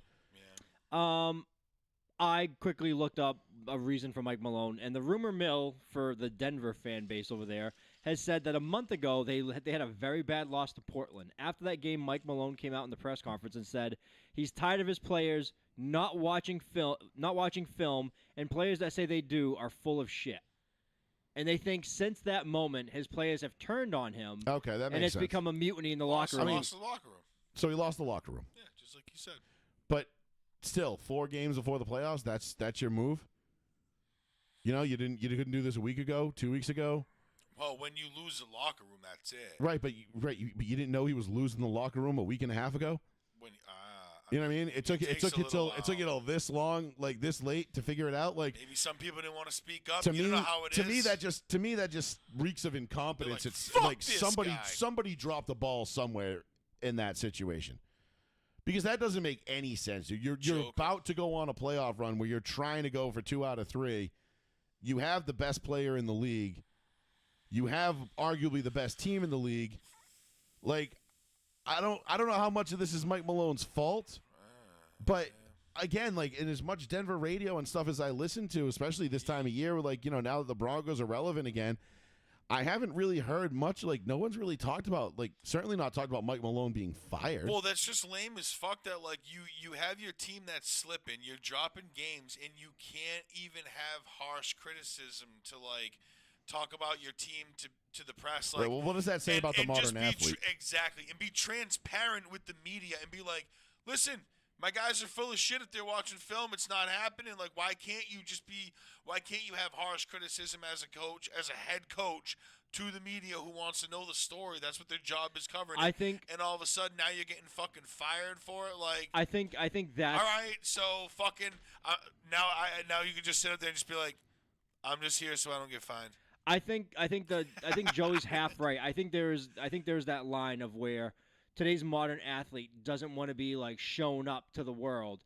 They want you to be tough on them in private and scold them in private. Nah, but to the world, have their back. I mean, there's a certain There's yes and no to that, because again, there's certain things that you make the media aware of, and there's certain things that you don't. yeah. You know what I mean? There's certain things that you right. handle in house. You go about it a certain way. You don't just go throwing dudes under the bus Like, in a if Joker's not unprofessional, if like, Joker's Right. not watching there's film, ways to do it. if Joker's not watching film, I really don't give a shit.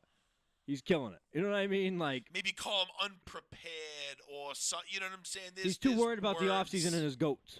But again, if for Mike Malone to go to the media and say that, Hey, he's got to be either at his wit's end or he's completely out of line. Which one do you think is more likely? maybe Joker's just bitching about going back to Serbia all the time, and he's like, "Would you just fucking watch some goddamn film?" And he's like, "My goats."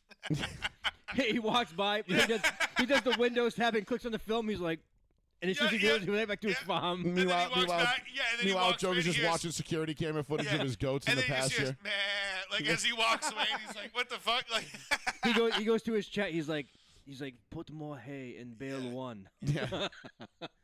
brusher. But I'm looking forward to the NBA playoffs, though, a lot more than I was looking forward to the NCAA tournament. That's for sure. What about hockey playoffs? I'm kidding. Don't even go down that. Well, hole. we should acknowledge the Just- fact Not that the Bruins. Ovechkin did break Wayne Gretzky's record. Actually, I should have. That was a pretty big fucking deal And he because did it in, Drew one didn't last think, game. Drew didn't think you'd have the balls to mention that or hockey tonight. no, I meant to mention it. I meant to bring it up last week that it was going to happen or it was about to happen. Yeah. People were mad at me because I was happy that it happened, and I was like, honestly, dude, like, fuck Why? Canada. Yeah, I was like, screw Canada. They're like, yeah, but Ovi's fucking Russian. I'm like, yeah, but at least they're respectable.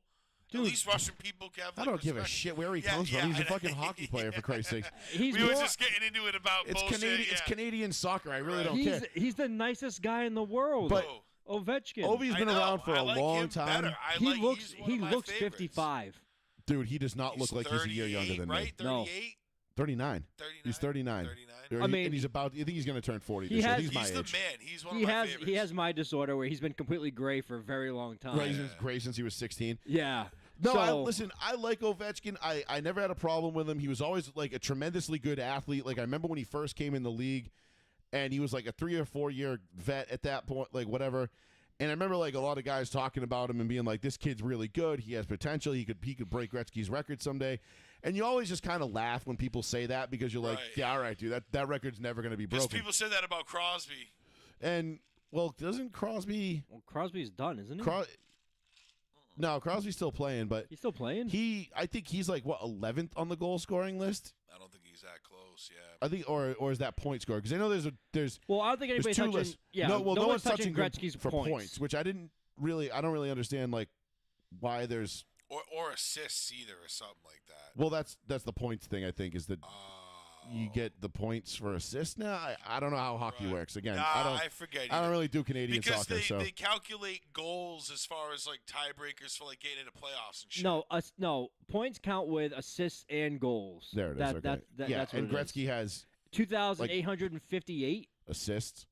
No, total points. Yeah, like, No, hold on. but his assist numbers are insane, and that's why no one's ever going to touch him in like the points thing. Gretzky Right. has 2,857 total points, which will be untouched. His goals is 894. His assists is 1,963. Right, because Ovechkin's a scorer. He's And not an like look assist at guy. and the next guy assist is like what? I think it's Jaeger, right? It's like Just because he's less. been It's doing like- it. Well, Yeah, but Jaeger it's played like- for like 28 For years. It's like 30 less years. than 1,000 though, or something. I think it's Hold on. 1100. I think in Maybe. points scored, I think the next closest is like 1100, 1,100 maybe. and that's I know it's Jaeger who's number 2, but I don't remember what the number is or how No. far. No, it says it's Ron Francis. Oh, Ronnie Francis, boy. Jaeger is 5th. oh what's is it? he? Oh, so Jaeger's he's the 5th. most recent Sidney Crosby just passed 1,000 this season. Wow, 1,000. Sydney's no joke, bro. People forget how good that motherfucker is. This is Sidney Crosby's 20th year. Okay? Yep. Wayne Gretzky scored 1,963 goals in exactly 20 seasons. then. No, I was right. Jaeger's got Yeah. number 2. What? How come Ron Francis is number 2 on the Ron Francis is number 5 on this list. What the fuck? How Points. many? I have 1249 just for assists. Yep, and 549 goals, giving him 1,798. Are you looking at points? Yeah. I was looking at points. You said assists. We were talking about assists. Oh no! I was looking at points. Oh, okay. I was on a different list. Then. And Jaeger has way more assists. Oh no, he has 1249. Jaeger has 1155. No, point scored is 1921 for Jaeger. Then And yes, then you Mark, are right with Mark points. Messier, the 1887, Gordie Howe, 1850, and then Ron Francis, and then then Sid the Kid's at 9. Gordie Howe. Oh, Ovechkin's number 11 on the points scored. So that's what I'm saying. Like you have him. He's the all-time goal scoring leader, and he's only number 11 on the list. Like which is 2 below Sidney Crosby, and he's not even. Close. He is. He's about what 63 points behind Sid the Kid. I can't picture Sidney playing too much longer, though.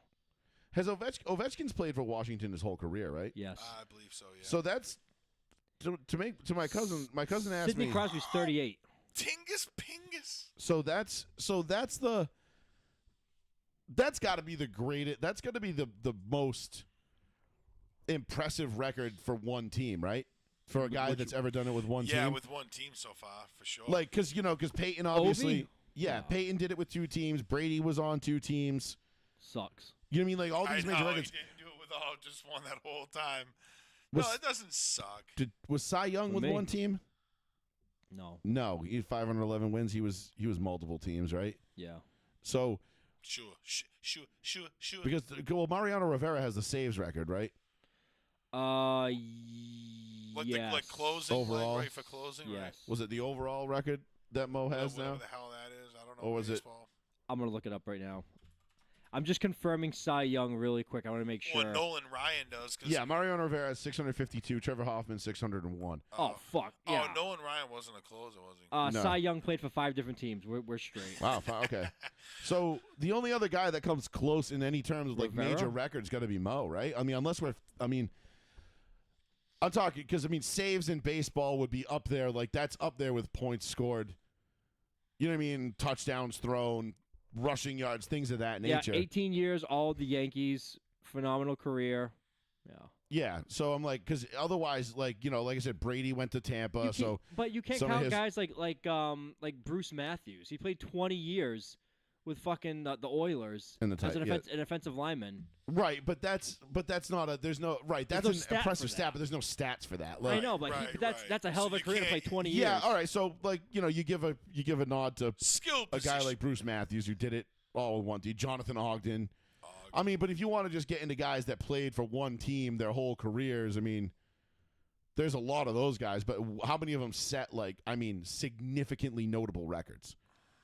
Ovechkin and Rivera got to have the 1 and the 2, right? Kobe, right? What record did Kobe set? Oh, he didn't have anything. Nah, like if Kobe was like the all-time leading scorer, maybe. Oh, right. You know what I mean? Or right. something like that, but no, like Oh, that's a good point. so like I'm trying, you know what I mean? Like trying to think like what major records like have been set. He had 81 points. You know, it'd but be like that's if not the record, Brady right? if Brady had finished out his career in New England instead of going to Tampa and won another Super Bowl and put up the numbers he did, like yeah, okay, then Brady would Shit. it would be Brady, Ovechkin, Rivera. You know what I mean? Or Manning had finished out his career in Indianapolis. And instead of going to Denver, then okay, maybe we could have that Imagine discussion. Manning But just finished and had like 4 in India. I would have been like, damn, that would have been sick. Why 4? I don't know, but just 4. yeah, it would have been nice. But yeah, Yeah, no shit. Would have been nice if I shit ice cream too, asshole. yeah, if I had wheels, I'd be a wagon. Fucking idiot. But no, I think that's got to be the best single team player, like only played for one team record, right? Like, This doesn't count. do we put Mariano Rivera up there with This it? I mean, doesn't it's count 1 and playing 1A. for the American in the Olympics, does it? Hell no, it doesn't. Yeah, I would think so. I don't know. Because I'm trying to think, I can't think of anything else. Because like the home run records, you know what I mean? Bonds played for 2 teams. McGuire played for a bunch. Sosa played for like you know what I mean? What, Like for home run records? Like, yeah, I'm just trying to think. Like, all these Babe Ruth obviously played for multiple teams. Boston fans are all too familiar. I mean, maybe Otani will set some sort of record The only- someday. But that'll be 2 teams, though. Dirk Oh, No- right, Dirk because he started with Dirk Anaheim. Nowitzki. He just stayed on the West Coast. This You're is right. this is just the list of like greatest players on one team Yeah, ever. Dirk. Nowitzki, Kobe, Tim Duncan, Bill Russell, Havlicek. A lot of basketball players. Larry Bird, Yep. Reggie Miller, Jerry West, Magic. Steph Curry. It doesn't have to be just fucking basketball. Basketball must be like the only like Where people stay. yeah. Like No, the I mo- mean, like because the football, most, you know that there's plenty of career guys that started and finished their career in one spot in football, but there's not many like guys that set records and did it. You know what I mean? Like while they were there. Right, like all league the records. all the top guys. Like even Jerry went places, right? Jerry Rice. Oh, Jerry Rice spent most of his career in San Francisco, but then he went and played for Oakland. Had Oakland. a couple pretty really Oakland, good years there. Seattle. Right, Seattle and right, Denver right, for right. a day. T.O. went places. T.O. bounced around a lot at the Fucking end. Ocho went places. Fuck, not that I'm just Moss. thinking like just good players, but even like record setters. Like Yeah, I mean, even Adrian Peterson. who's the number 1 Emmett yards? Smith. Who's yards? Emmett Smith. No, for receiving. Yards receiving is Jerry Rice. It is Jerry. It's gotta be. It Yeah. is. And Although, that's- actually, did Megatron pass him? No. and I was gonna say, is that total or is that in a season? I Or think is- he has is the that record for. It's not AB, right? Because that No, I don't. 'cause Who has the 18 record for most in the season? 1800 was one. Megatron has the record for most in the season, it? doesn't he?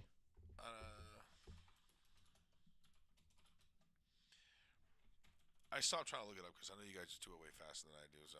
Yeah, Jerry Rice is number 1, then Larry Fitz. Oh, Fitzy. Yeah, Jerry Rice. Damn. Yardage wise, no one's touching Jerry Rice, dude. Yeah. almost 23,000 yards. Larry Fitz is the next closest, 17.5. Wow. And That's then crazy. 6,000 yards. T.O.'s got 15.9. Randy 15.2. Isaac Bruce 15.2. Tony Gonzalez 15.1. That's insane. Tim Brown, Steve Smith, Marvin Harrison, Reggie Wayne round out the top 10. Wow. So, And then like, what does it do for the season? For like on the like for per season, like just within a season, like top yards. NFL record receiving yards. Just in a single season, or single season record.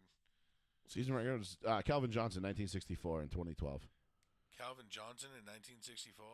At 1964 in 2012. Cooper Kupp is number 2 at 1947. That was the year he won the Triple Crown. Wow, no shit. Yeah, that's kind of fucking incredible when you think that Cooper Kupp is the second most receiving yards in a season. Yeah, we we said it on the show. We always talked about it. Name me a wide receiver who brought the team to the Super Bowl. I said I can make the argument that Cooper Kupp is the first wide receiver ever. I know he has Matthew Stafford. Well, remember that bomb down the middle that he made against Tampa to win it, to secure that win? That was a huge catch. Yeah, because for the longest time, Jerry Rice held that record at 1848 from the 95 season in San Fran. That didn't get broke till 2012. And then Julio Jones broke Jerry's record again in 1871 and 2015, and then Cooper Kupp again. So that was kind of an interesting one because, I feel like receiving yardage these days, I don't know, after Tyreek Hill is done, I mean, Justin Jefferson, 1,809 yards in 2022 is pretty incredible too. Tyreek Hill, 1,799, that's pretty nuts. That's kind of going to be it, though, dude. I don't see anybody on this list that's active, that's still playing, that has a chance at breaking that except Justin Jefferson. There's no one else that's going to do that. He's the only guy, I think, that has a chance of topping Calvin Johnson's record. Yeah. And even still, the problem with that is if he ends up beating that record, it's probably going to be a bad year for the Vikes. Because that means half of their receivers are probably hurt and on injured reserve, and he's the only guy out there making plays. And starving, they can't move the ball. It's just one man or show. He's just having one of those years where, for whatever reason, he's just getting left uncovered, and they're like, "Yeah, go ahead, beat us. We don't care. You're not. We're not going to let somebody else beat us. I don't know. We're up by 30. We'll see. But yeah, I can't imagine. Can't imagine it's going to be a good thing. Yeah, right. Because go ahead, we're up by 30. Do the old Brandon Lloyd, and it's like, yeah, he had 9 catches for 157 yards and 2 touchdowns. It's like, yeah, but 7 of those catches and 140 yards and both touchdowns came when they were down 31-3. Yeah, in garbage time. Right. Although Brandon Lloyd, not his fault, great receiver, supremely underrated, one of the best footwork guys you'll ever see on the sideline. But anyway, I digress. So yeah, I did want to touch on the Alex Ovechkin thing because that was a pretty big deal. Pretty neat. Again, we're not hockey guys on this show. We don't really do a ton of hockey. I love playoff hockey. The Bruins, I was like, the Bruins are dog shit forever the, now. Greatest thing about you is your daughter. Paul just keeps running you over. Every time Sean goes to talk, Paul's like, no, he's like Paulina Gretzky, but no, not anymore. What? Lately, Paulina Gretzky, really? Didn't I say that the other day that I thought there was something up with her? She didn't look as good. Something was wrong. She's like old or for a little older. While, she got, wicked skinny. That's what I'm saying. I think she lost weight, or she got a lot of work done, and she it didn't look she good. looks like Nicole Richie post surgery. Yeah, there was something. Remember, I said that the other day. Wasn't it you? I was saying dude, something's up with her. I don't know. She's not as good looking as I remember. Paul only looks up photos from 2014, 2017. Well, there's that one picture of her. There's the one picture of her from the Masters a couple years ago, where she's just in leggings and a white T-shirt, and you're like, Jesus Christ.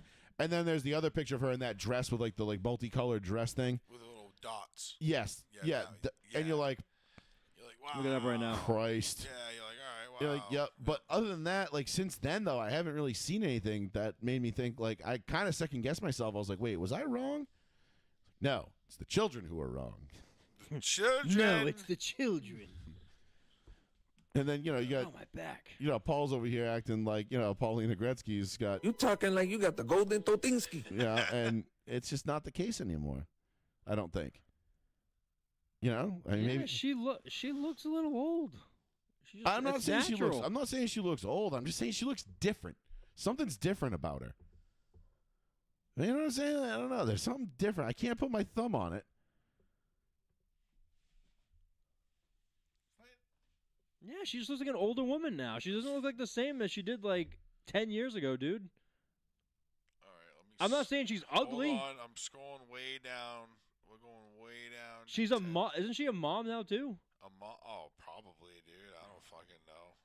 I feel like she's got a lot of like work done in her face. I think that's what it is. She probably has like cheek fillers and shit. That's what I'm saying, dude. Like some of these girls take that shit too far. And her nose is like thinned out. Yeah, dude, she's definitely got a lot of work done. Because this picture from Man, look at this. She looks like a whole different 2020. person. Yeah, dude, that's what I'm saying, Which bro. one? This is like a whole different person. She definitely. Whoa! No, maybe. I guess. Yeah, like you look at like this picture of her with like Move your with fingers. I can't see. Yeah. Justin Thomas. Like, No, that's her brother. oh, whatever. I don't know, dude. I'm not looking at That's like, her brother. that is not the same girl No, look, she looks different. as this girl right here that I'm looking at up top. Like veneer. I think she's definitely had veneers and everything too. Right. Obviously. I get it. I think that's her brother. It's somebody like that.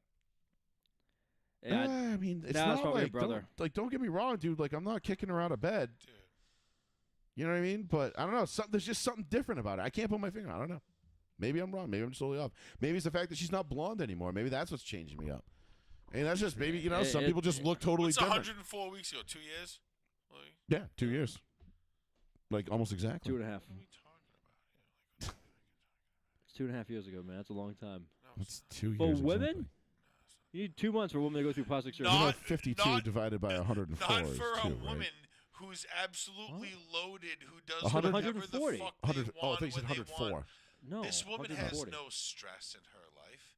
She spends hella money on taking care of herself and has no stress. You don't They know that she they has don't- no stress. They don't age. No, look at the fuck out of here. Her stress is just. What the Yeah. fuck are you Her- talking Oh, about? oh man. Oh, whoa, my professional golfer's husband's penis is too small. Oh. Someone please bottle my husband's penis. Penis butler. Yeah, penis butler. Sorry, ma'am. We had to fire the penis butler due to budget cutbacks. Yeah, Oh. yeah. Oh. Hurry up, Dustin. why Win she said- another major. No, he plays for Live now, so Oh, fuck. he's getting paid. Yeah, oh, we don't need one. Fuck. Just get me a goddamn penis. Get me a penis butler, please. Penis butler. Buttle my penis. Oh man. Anyway. But nobody at any point said she was hideous or got really ugly. I just said she became like different. Something older. different. There's just something different about her. I don't know. She just looks older.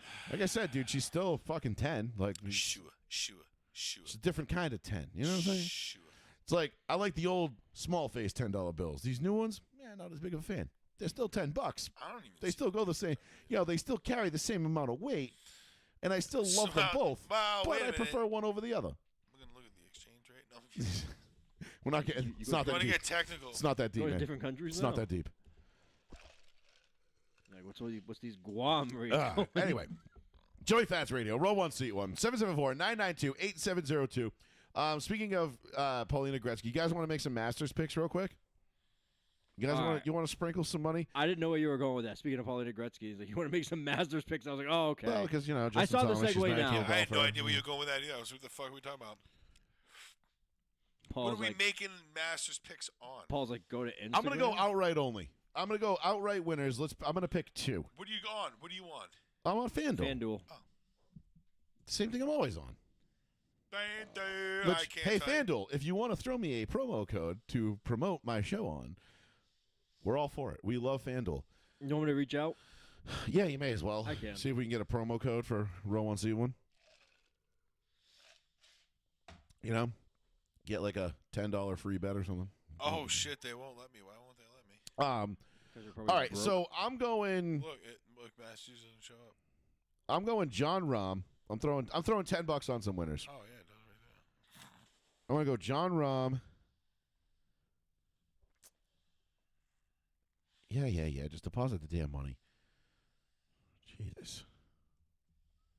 I wouldn't have this problem if Denny Hamlin didn't steal a goddamn fucking win from me on fucking Sunday. Goddamn son of a bitch. See, I'm not good with fucking golf terms and terminology. And then, who do I want to go with? Top debutant. I'll go with Ludwig Adberg. I'm gonna go with Bill Goldberg. So there's my two. Adberg, Adberg. Stop putting a D in it. There's no D. Berg and Rom. Those are my two. Yo, I can bet who's gonna be the top Korean. That's kind of fucked up. Well, there's a lot of Koreans. There's only 3. That's a lot. In the Masters, there's only 96 people teeing off. That's kind of a lot for one demographic. Yeah, what about this one? Top Asian. I'm gonna bet this one. That's my Well, heritage. top Asians. Yeah, it is true actually. Oh, look at this guy can't lose. Hideki Matsuyama. That's a fucking badass name. You never heard him before? No. Who is that dude? He's a golfer. Byung Hung An. Ooh, almost that was close to Byung Young Kim. Almost bet that dude too. Yeah, I'm going a Berg. This guy ain't even fucking Asian. I might sprinkle. I might look into those parlays though and stuff. But I got to talk to my golf buddies first. Like maybe I get to work tomorrow. Talk to my buddies that are golf guys, and they know. Because this is one of those times. There's one of my friends is I won't see him, but I might have to text him, see what he likes. What's top Oceania? Dude, I have no idea. This is my first time betting on the Masters, so Adam Scott. Dude, I'm literally just picking winners because I don't know what any of that other stuff means. I got to look into all this first. Like before I go dropping Doski on it, broski, I want to make sure I got at least some decent heads up into what these parlays mean. You know what? And what this shit is because I might throw some money on this top Oceania because this guy's name sounds like a winner. Min Woo Lee. Top X finish including ties. No, don't do that. Oh, okay. So top 5 finish, John Rahm plus 250. Ooh, top 5 finish. That could be fun. Top 10. Who's a good top 10? Who would be like a good long odds top 10? Like, let me go to the bottom here and see who you could get that might be top 10. Shit, I'm just gonna look for like the first like recognize. Oh, Max Homa plus 1100. Could he be top 10? Ludwig Adberg. Oh, Cam Davis. I like that kid too. Plus 1100 for top 10. Oceania is Australia and New Zealand. Oh, thank you, Oh, Drew. yeah, that makes sense. Christian Busenhout. That sounds kind of fun. Christian Booze. Oh, it sounds kind of fucked up. Talk to Oceania. Billy Horschel. Don't they have like I'm on mother. Do you think Phil? Do you think Lefty could pull it off? Nah, Lefty's gonna get cut. He's not gonna make it. Thagala, I feel like he at plus 600. I feel like that's a steal for top 10. Why do I feel like that's a steal? Can I parlay? Again, I should be following more professional golf than I do. Yo, Drew, if you're still listening, can I parlay these dudes? Maybe I'll take. You know what I'm gonna do? I'm gonna take Linda's bet, and maybe I'll do what's his name? I'll do Keegan Bradley for top 10 plus 550. You do Fred Couples plus top 10.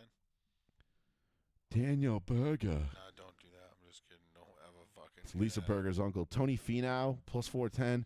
I don't know. I got to talk to some people. I got to see because I haven't done nearly enough homework on this to start really top 40 finish. Let's see if I put $1,000 on Scotty Scheffler to finish in the top 40, I would only win $16.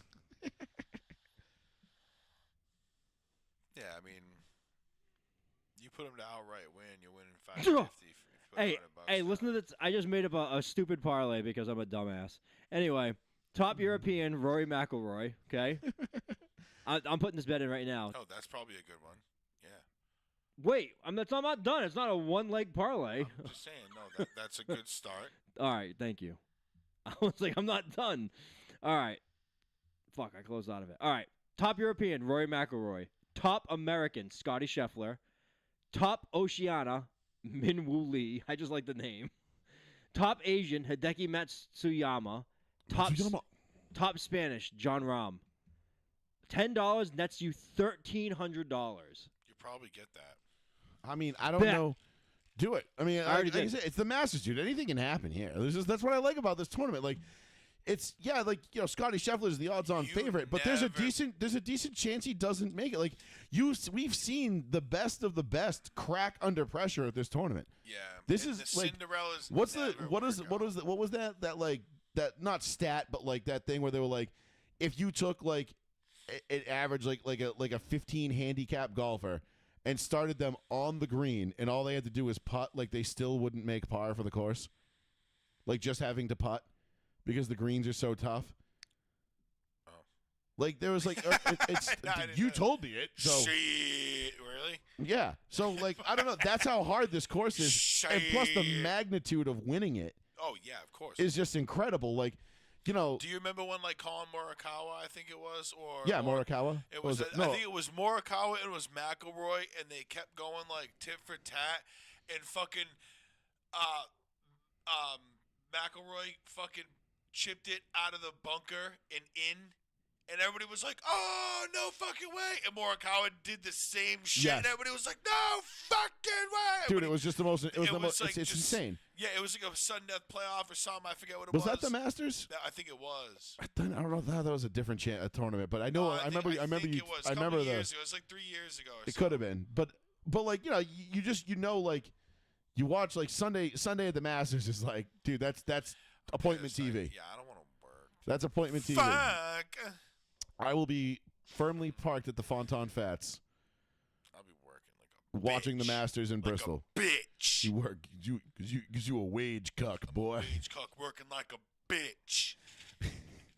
Really that's me. enunciate that. You Yeah, know? like a bitch. Like a bitch. So all right, so you got a parlay. We'll post our parlays. We'll post that. Send me what you guys bet All right. when you do. Like, just text it to me in the group chat. It doesn't have to be right now, but I'll No, post. I gotta do it right now because if not, I'm gonna fucking. I I'll, don't know I'll if I post it wanna- up. I'll post it up on the Row One Suit page, so we have it for I don't know if I want to do it. for reference. You gotta throw $10 on one person All to right, win. fuck it, bro.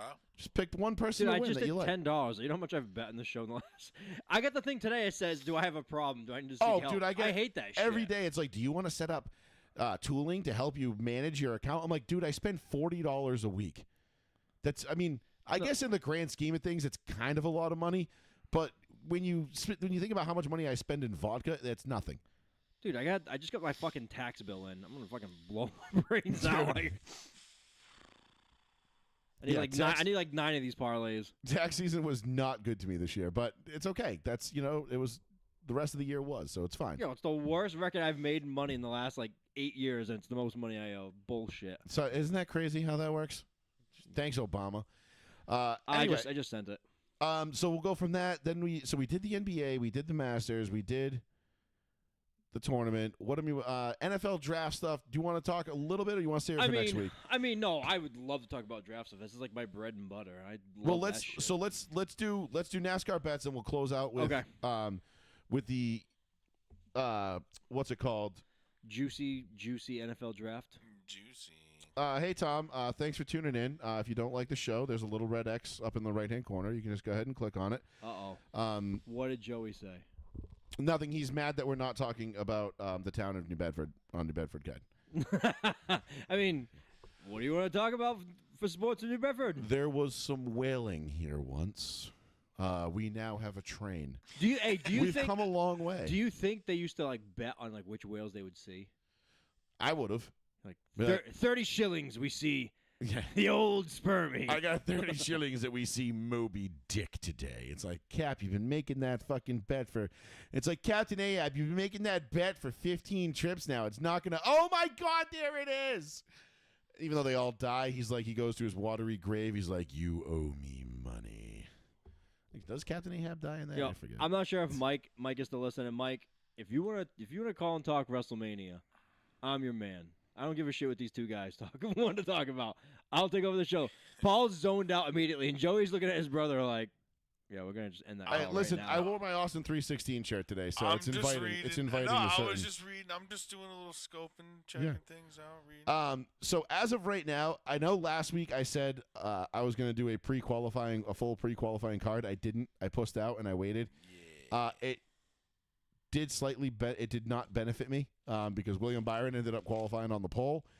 This week, I'm telling you right now, by 4 picks, as of right now, and these could change come Sunday, but right now, looking at odds versus where everybody's at, I'm digging William Byron at plus 1,200. I like Kyle Busch at 2,800. I like Bubba Wallace at 3,200, and I like Joey Logano at 3,200. And don't sleep on Alex Bowman at plus 4,400. For some reason, I have a sneaky suspicion that it's going to be a Hendrick. Like Kyle Larson is the odds-on favorite, plus 490, tied with Denny Hamlin at plus 490. If history has shown us anything this year, we're going to have a random winner followed by two people win 3 straight. Someone win 3 straight, followed by a random winner, followed by somebody winning 3 straight. So you might want to throw some money on Denny Hamlin. No, fucking do it. Because we had William Byron win 1, Chris Bell win 3, Josh Berry win 1, Denny Hamlin win 2. Does Denny Hamlin complete the cycle of what the fuck? And we get with a third? I'm going to close my eyes, and I'm Second- just going to spin my finger. This is going to be the winner of this weekend. Send it. Just fucking send it, bro. Willie Byron. Oh, that's a good Yeah, one. I mean, slick fucking Willie, Slick bro. Willie, bro. That's a good. That was eyes closed, slid my head, and stopped my finger on That's it. a really good pick. That's my number 1 pick for the week. Well, So. I'm throwing $5 on it. Why not? I mean, listen, the last time you did this and I gave you the advice, it was good, so it worked out. So, yeah, do it. Because I need a win, man. I said we were going to get 2 out of the next 3, and we had last week. We had it. Yep. William Byron, how many laps did William Byron lead last week? Because I it have was no idea. a shitload. Let's see.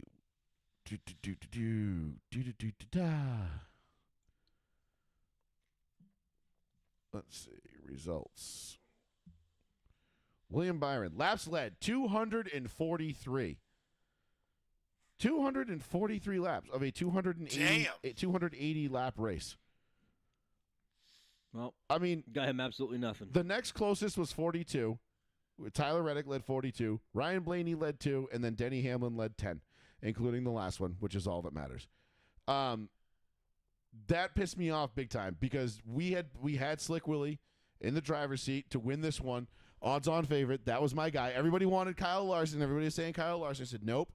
Give me Slick Willie. Yep. Kyle Larson wrecks on lap 4. All right, which not his fault. It's Darlington is one of, if not the most difficult tracks on the circuit to drive. It is an absolute pain in the ass. You want to talk about having to be precise? Go run Darlington. Okay, Kyle Larson is arguably the best race car driver in the world, and he missed a mark by a couple of inches, and he was wrecked out on lap 4. That's how hard these cars are to drive. So keep that in mind. Now, I liked Slick Willie last week. Slick Willie's been running consistently in the top 5, top 10. I think he's only had one bad race so far this year. I believe that was, Atlanta, I think, was bad because he got wrecked, and then he had another rough race. I think he ended up finishing pretty far back at Martinsville.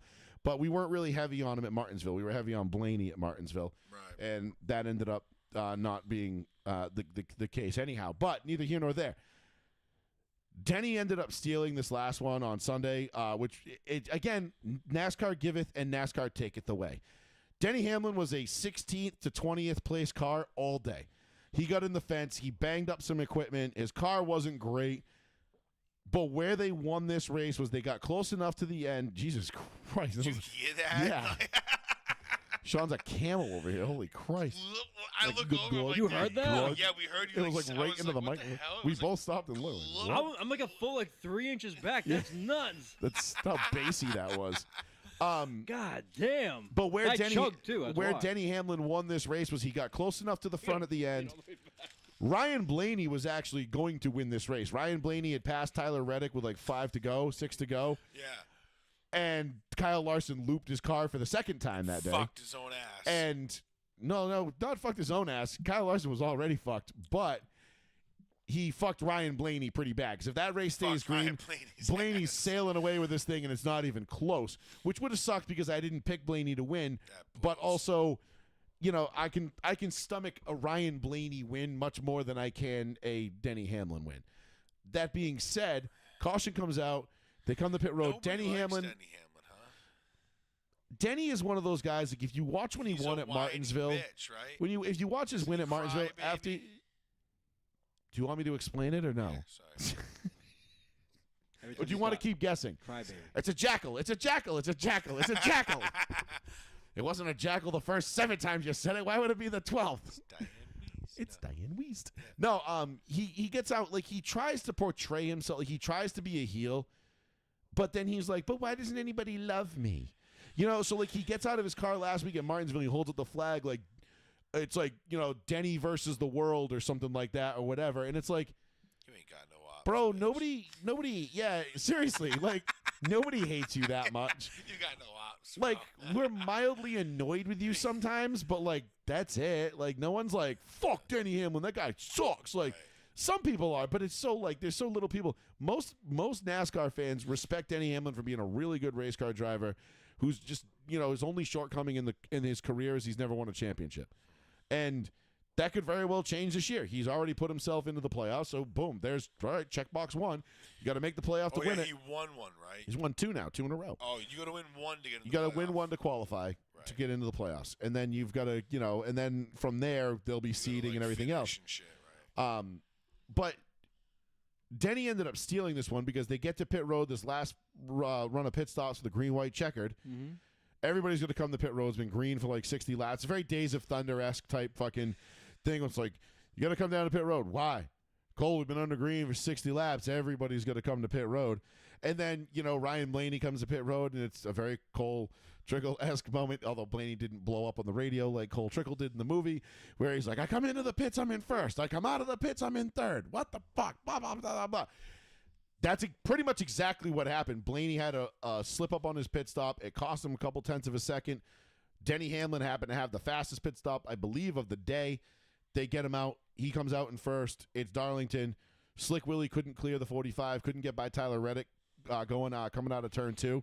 And that just allowed Denny Hamlin to sail away for the next lap and a half. And he didn't have enough time to catch him. Aren't they making Days of Thunder 2? Yes, it's in production. Damn. Okay. Pre-production, whatever they are. But so Denny Hamlin ends up stealing this one. It's gonna suck some dick. And again, like I can't get mad because I've stolen some. I stole Nashville last year with Joey Logano, right? Okay. Joey Logano had no business winning that race, but they had 7 green-white checkers in that race, and That's dope. and Joey Logano happened to be the only guy with any gas left in his tank. 7 green, white. Yes, jackets. because it's unlimited. They got to go until somebody finishes. The race is never over till that white flag waves, and then the next flag ends the race. But Joey Logano had no business winning that last year at Nashville. I think I got him at like plus 3,200 that day. It was a great win for us. Again, NASCAR giveth, NASCAR taketh the way. We had the most dominant driver all day in William Byron, leads 240 laps.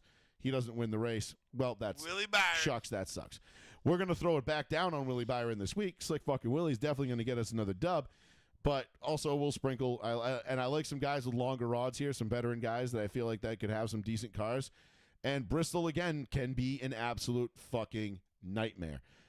One spin at a bad spot can really ruin a lot of people's days. So we'll find out. We'll see. But that's my pre-qualifying picks. I'll put my official picks up on Sunday morning. You don't have to make your picks now. In fact, I would advise you to wait at least a little bit, except on Slick Willie. Plus 1,200 for Slick Willie. I don't think that's going to get any better.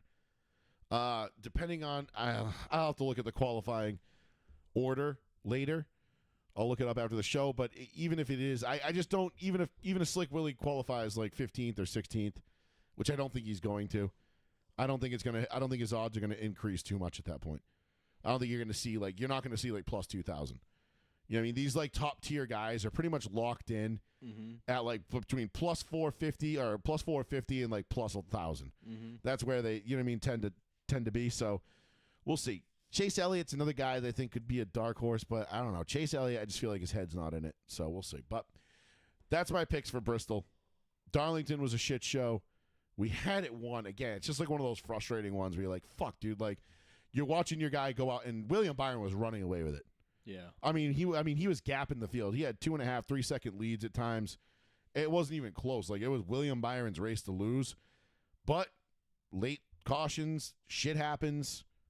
Things go tits up, and races are won and lost sometimes like that on green flag, long green flag runs and pit cycles and mistakes on pit road. The margin for error in this league is so far and few between. And, it's a lot of people were wondering why Kyle Larson went back out after he, basically destroyed the front end of his car on lap 4. Yeah. They went and pretty much rebuilt the entire front end of that car in the garage and got him back out. And he was running laps. And everybody's like, well, what the fuck was he even doing out there? Because he's the one that spun and brought out the last caution that basically cost Ryan Blaney the win and allowed Denny Hamlin the opportunity to win it. And a lot of people that were Blaney fans were like, why was Kyle Larson even out? And it's like, well, one, if you're not winning, you're learning. The 5 team, you can pretty much guarantee they're going to be in the playoffs. I mean, we already know they've already won one race. You know they're going to be a threat in the playoffs, so they're going to be in it. Right. They won Homestead, they're going to be there. Darlington is a playoff race. If they get here in the playoffs, and let's say they crumple a front end, in the playoffs, like, you want to get that car back out there as quickly as possible and fix it and get out as fast as possible. They just learned a whole shitload about, hey, like, they have what they call a crash chest or a crash box. That's, they're where all your sawzalls are, like all your tools that you might need to rebuild a car that's been damaged, that looks like it's been damaged beyond repair, and do it in a quick and efficient, timely manner, because laps count. Yeah. If you can finish 2 laps ahead of the guy that you wrecked with, that could be the difference between between being that 8 car and that 9 car when you get to the round of 8. And then all of a sudden you win a couple races, boom, you're the champion. So the 5 car, they lost the regular season championship by 1 point last year. They know how important every lap is. So it's important to get back out there, get laps, earn points, as minuscule and stupid as it may be.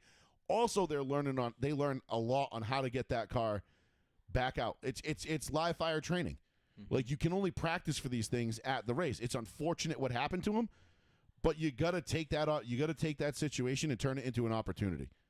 And they had an opportunity to learn how to rebuild that car. So now, God forbid, the same thing happens in the playoffs. They're going to be a step ahead of everybody else that might happen to be in that same situation. Mm. They're going to be able to rebuild that car quick, get it back out, and earn those points that they're going to need for those laps. That could be the difference between a cutoff or not. Yeah, because you got to get every position. Every position matters. Every lap counts. When you're in the playoffs, and we already know the 5 cars in the playoffs. So, to those people that were bitching about, like, what was he even fucking out there for? Well, there's a lot of reasons. You like, don't know shit. You don't just pack the car up and be like, all right, well, we'll get him next week. Yep, you don't know shit. Thank you.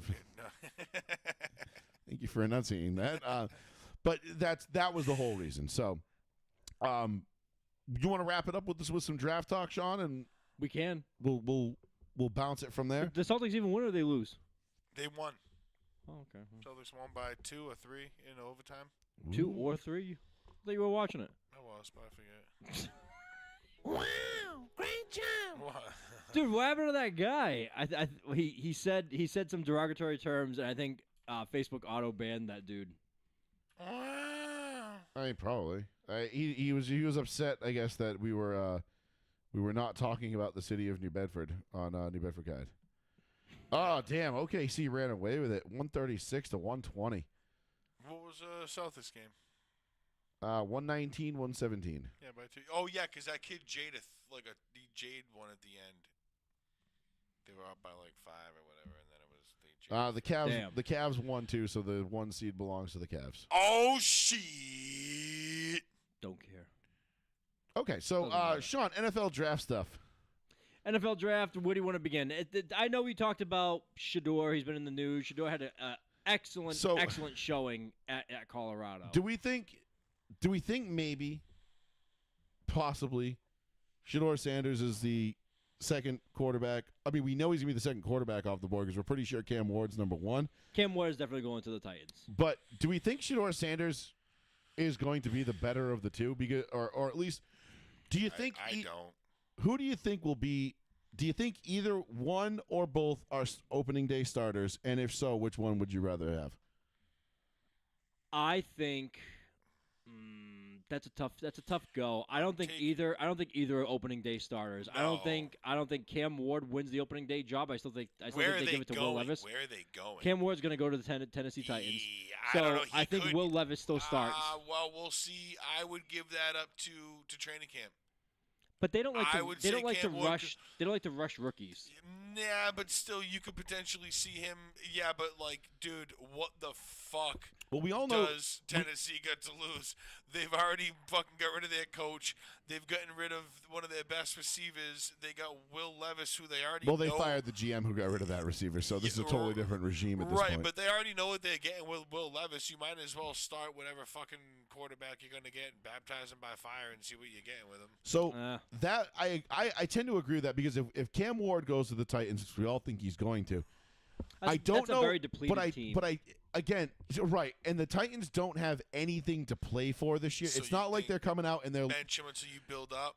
Well, it's either that or there's two different ways to look at this. I think one is you make Cam Ward the day one starter because he's the rookie. He's the number 1 overall pick. You clearly think he's better than I'll just take a soda water and some ice.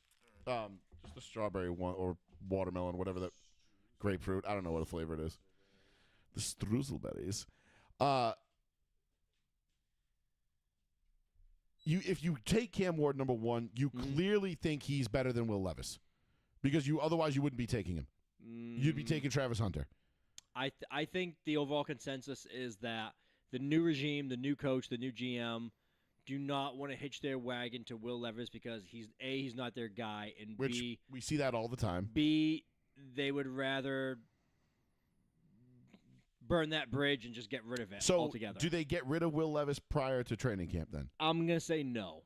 They don't. See, I'm going to say they do. If they take Cam Ward, I'm going to say they do for two reasons. One, it paves the way for Cam Ward to win the starting job without another first-round pick that he's having to compete against. Not that competition's a bad thing, but I would rather see the Titans go out and, I don't know who's on their depth chart for quarterback, but if you could go out and find, a veteran backup, or somebody that could come in and compete with him, a little bit, okay, that makes that's the more traditional way of doing it. That makes more sense.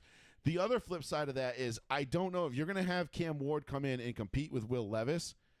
I don't know that does anything good for Will Levis, and I don't know if Will Levis does win the starting job in training camp.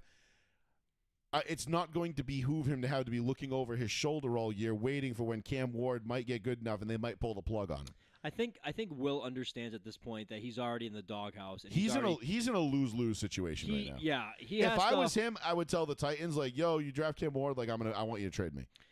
I don't think he should do that. I think he should just be like, okay, draft Cam, and then I think he should come out guns blazing, almost like a Sam Darnold type situation, where he shows out enough to where another team trades for him and gives him a real shot. That's a situation he needs. Because if some team trades for him, they're going to trade for him with intention to be backup. But the problem with that is if I'm the team trading for Will Levis, I don't really want to, what you define guns blazing, though. You know what I mean? Because we're only going to see him well. We're only going to see him in training camp and preseason. Maybe no. If he starts the season, you'll see him. But if he starts the season, he's not. No one's trading for him midseason. No, not at all. But if they do that, the whole plays for the first 6 to 8 weeks, and they let the kid play the rest of the way, they might do one of those things. Which again, I don't think is beneficial to Will Levis, and nope. and that would screw him. And they don't care that. And I know they don't care. The team doesn't care. But that's why if I'm Will Levis, I'm sitting there going, "Nah, I'm not letting you put me in that situation." He would have to go to a perfect. You know what would be good for Will Levis if he went to the Packers? I think him backing up Jordan Love would be great for him. The coach would fit his skill set very well. They already got the Packers picked up. They have the other kid from the Tennessee, the guy Liberty that University, Malik Willis. Yeah, which again Malik would be like, motherfucker, this guy again. It's like Jesus Christ, I'm competing with this asshole again. Yeah, that would make sense if they got rid of if they get rid of Willis, which again I don't know that they're really I don't know where the Packers stand on Malik Willis. I don't think they're married to him by any stretch, but that would be a good spot for him. I think Minnesota would be a good spot for him. Apparently they're all in on JJ, and I mean that makes sense, but as a backup, hey, sure. Listen, this kid's he was supposed to be our starter last year. He got hurt. He's the guy. If I'm Miami, I'm calling for any decent quarterback that's available. Because I would hate for him. It would make sense, but I would hate for him to go to Miami because I feel like Miami's going to waste him. They will waste him, but I don't think Mike McDaniel has long. To be honest with you, I think this is it for Mike McDaniel. I think this is his last year because Tyreek. They're constantly on the cusp of trading Tyreek, and then not trading Tyreek, and then trading Tyreek, and then not trading Tyreek. And now he's shitting on the team socially, saying this organization sucks. I'm just playing. Nah, they really do suck. Nah, I'm playing. He goes back and forth. It's a very ugly relationship. Yeah. So it's just Tyreek's a basket case. And then Tua gained easily 35, 40 pounds. Which might be beneficial to him. All in the gut, though. I mean, listen, at this point, whatever keeps him from running and maybe soften some of those blows, Yeah, but the fat's not going to his brain. The fat's just in his gut. I know. And he's just going to get tackled and fall harder. He's going to go, ah! I think, but like as far as like landing spots for Will Levis, we don't have to spend too much time No, on it because no, honestly, no. who gives a shit? The but Jets would make sense for Will Levis. I would hate to Nah, see it. I They have hate- Justin Fields, for God's sakes. Come the Jets, on. but the Jets wouldn't do that because the Jets don't want to develop a quarterback. They want somebody to come in. They wanted Aaron Rodgers to come in and fix all their problems, but they completely forgot that they're the Jets and they're one of the most retarded fucking front offices in sports history. So that's not going to happen. But Right. Cam Ward goes to, so we assume Cam Ward goes to the Titans. It'll Yeah. be interesting to see how that plays out because I feel like Will Levis is going to be the one to draw the short stick here, even if he does come out and play great the first. And by great, I mean like great to his standards. Like I'm not expecting him to come out and have like a Bo Nix first half of the season or a Jaden Daniels type season, but let's say he plays well. Hey, his first game playing in the NFL, he threw 4 touchdowns. I mean, the kid can play. We know he can play. It's just a matter of can he play consistently at this level. If he does come out and play some consistently decent football to start the year, but he's going to be constantly looking over his shoulder because that first bad interception, the first bad game, it's going to be put the kid in, especially if the Titans don't have anything to play for, which we expect them not to. I mean, no one's expecting the Titans to win any kind of substantial amount of games this year. Right. You know what I mean? Like we're expecting them to be. Thank you. Yeah, one can fits in here when it's full up. One can fits perfectly.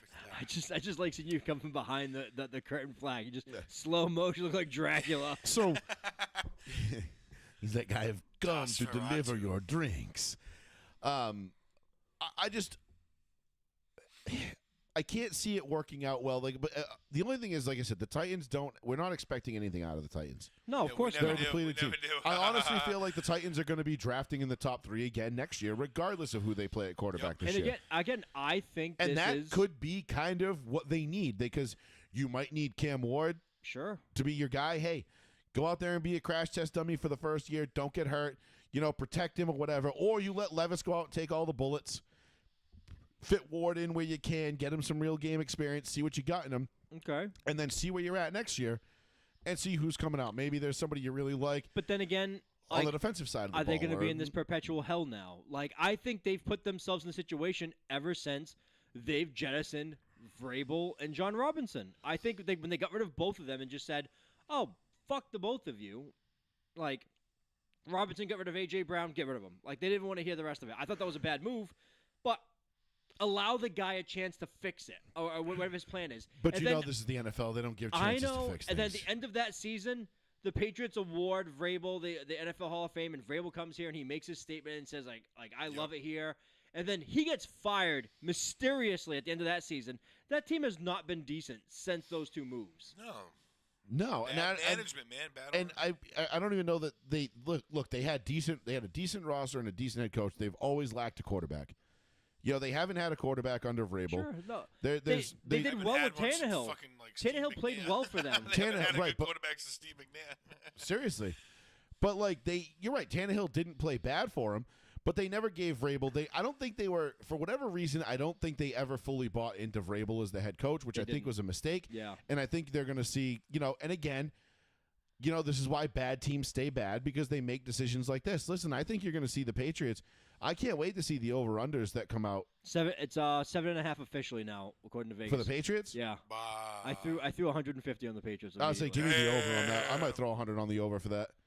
I think To it's get easy. 8 games? Did you see the schedule? It's a cakewalk schedule. Well, you say that now. I know. You say that now. But it's not going to change that Facts. much. You say that. Yeah, Okay. but it already has. That's the thing. With the schedule, we already know the teams are different from what they were last year. I know. So many times I've gone into a season being like, I see one, maybe 2 losses. But we're playing bottom of the 9 barrel losses teams. later. It's like it's week 10. What the God fuck? Damn. I have 9 losses only Fucked. week 5. Yeah. I don't have this many losses. Fuck. It's like you have 9 losses in the first 8 weeks. It's like how? Oh, the bye week kicked your ass. Sorry. Oh yeah, I forgot about that one. Forgot about that one, dude. Yeah, bye week whooped your dicks in. Kicked your dicks. I got so. Oh, I also did you see? You probably didn't see it. The Broncos odds to win the Super Bowl dropped to plus 3,200 Oh shit, bro. From Dropped to plus 3,200 from plus 4,800. Yeah. Oh, meaning- okay. I got yeah, him at yeah, plus yeah. meaning they're 4,800. Yeah, good. more like right. Meaning Vegas likes them more. I think a Vegas. lot of money was going towards them, and they had to. Yep. I mean, Right. I can't imagine many people were betting the Broncos to win the Super Bowl, Well, unless you're a diehard homer like me. Yeah, Yep. And that's not true. I mean, the AFC could be wide open this year. I believe it is, but neither here nor there. But no, with the Patriots, like in Vrabel, I think the Titans are going to rue the day. So yeah. you have that. Then number 2 is what? Cleveland. Cleveland. Cleveland, I Rue think the is. day. I think Cleveland is definitely going Travis Hunter now. There's a lot of smoke. There's a lot of fire in that forest. If I'm Travis Hunter, I'm pissed off about that. because they're going to play him both ways.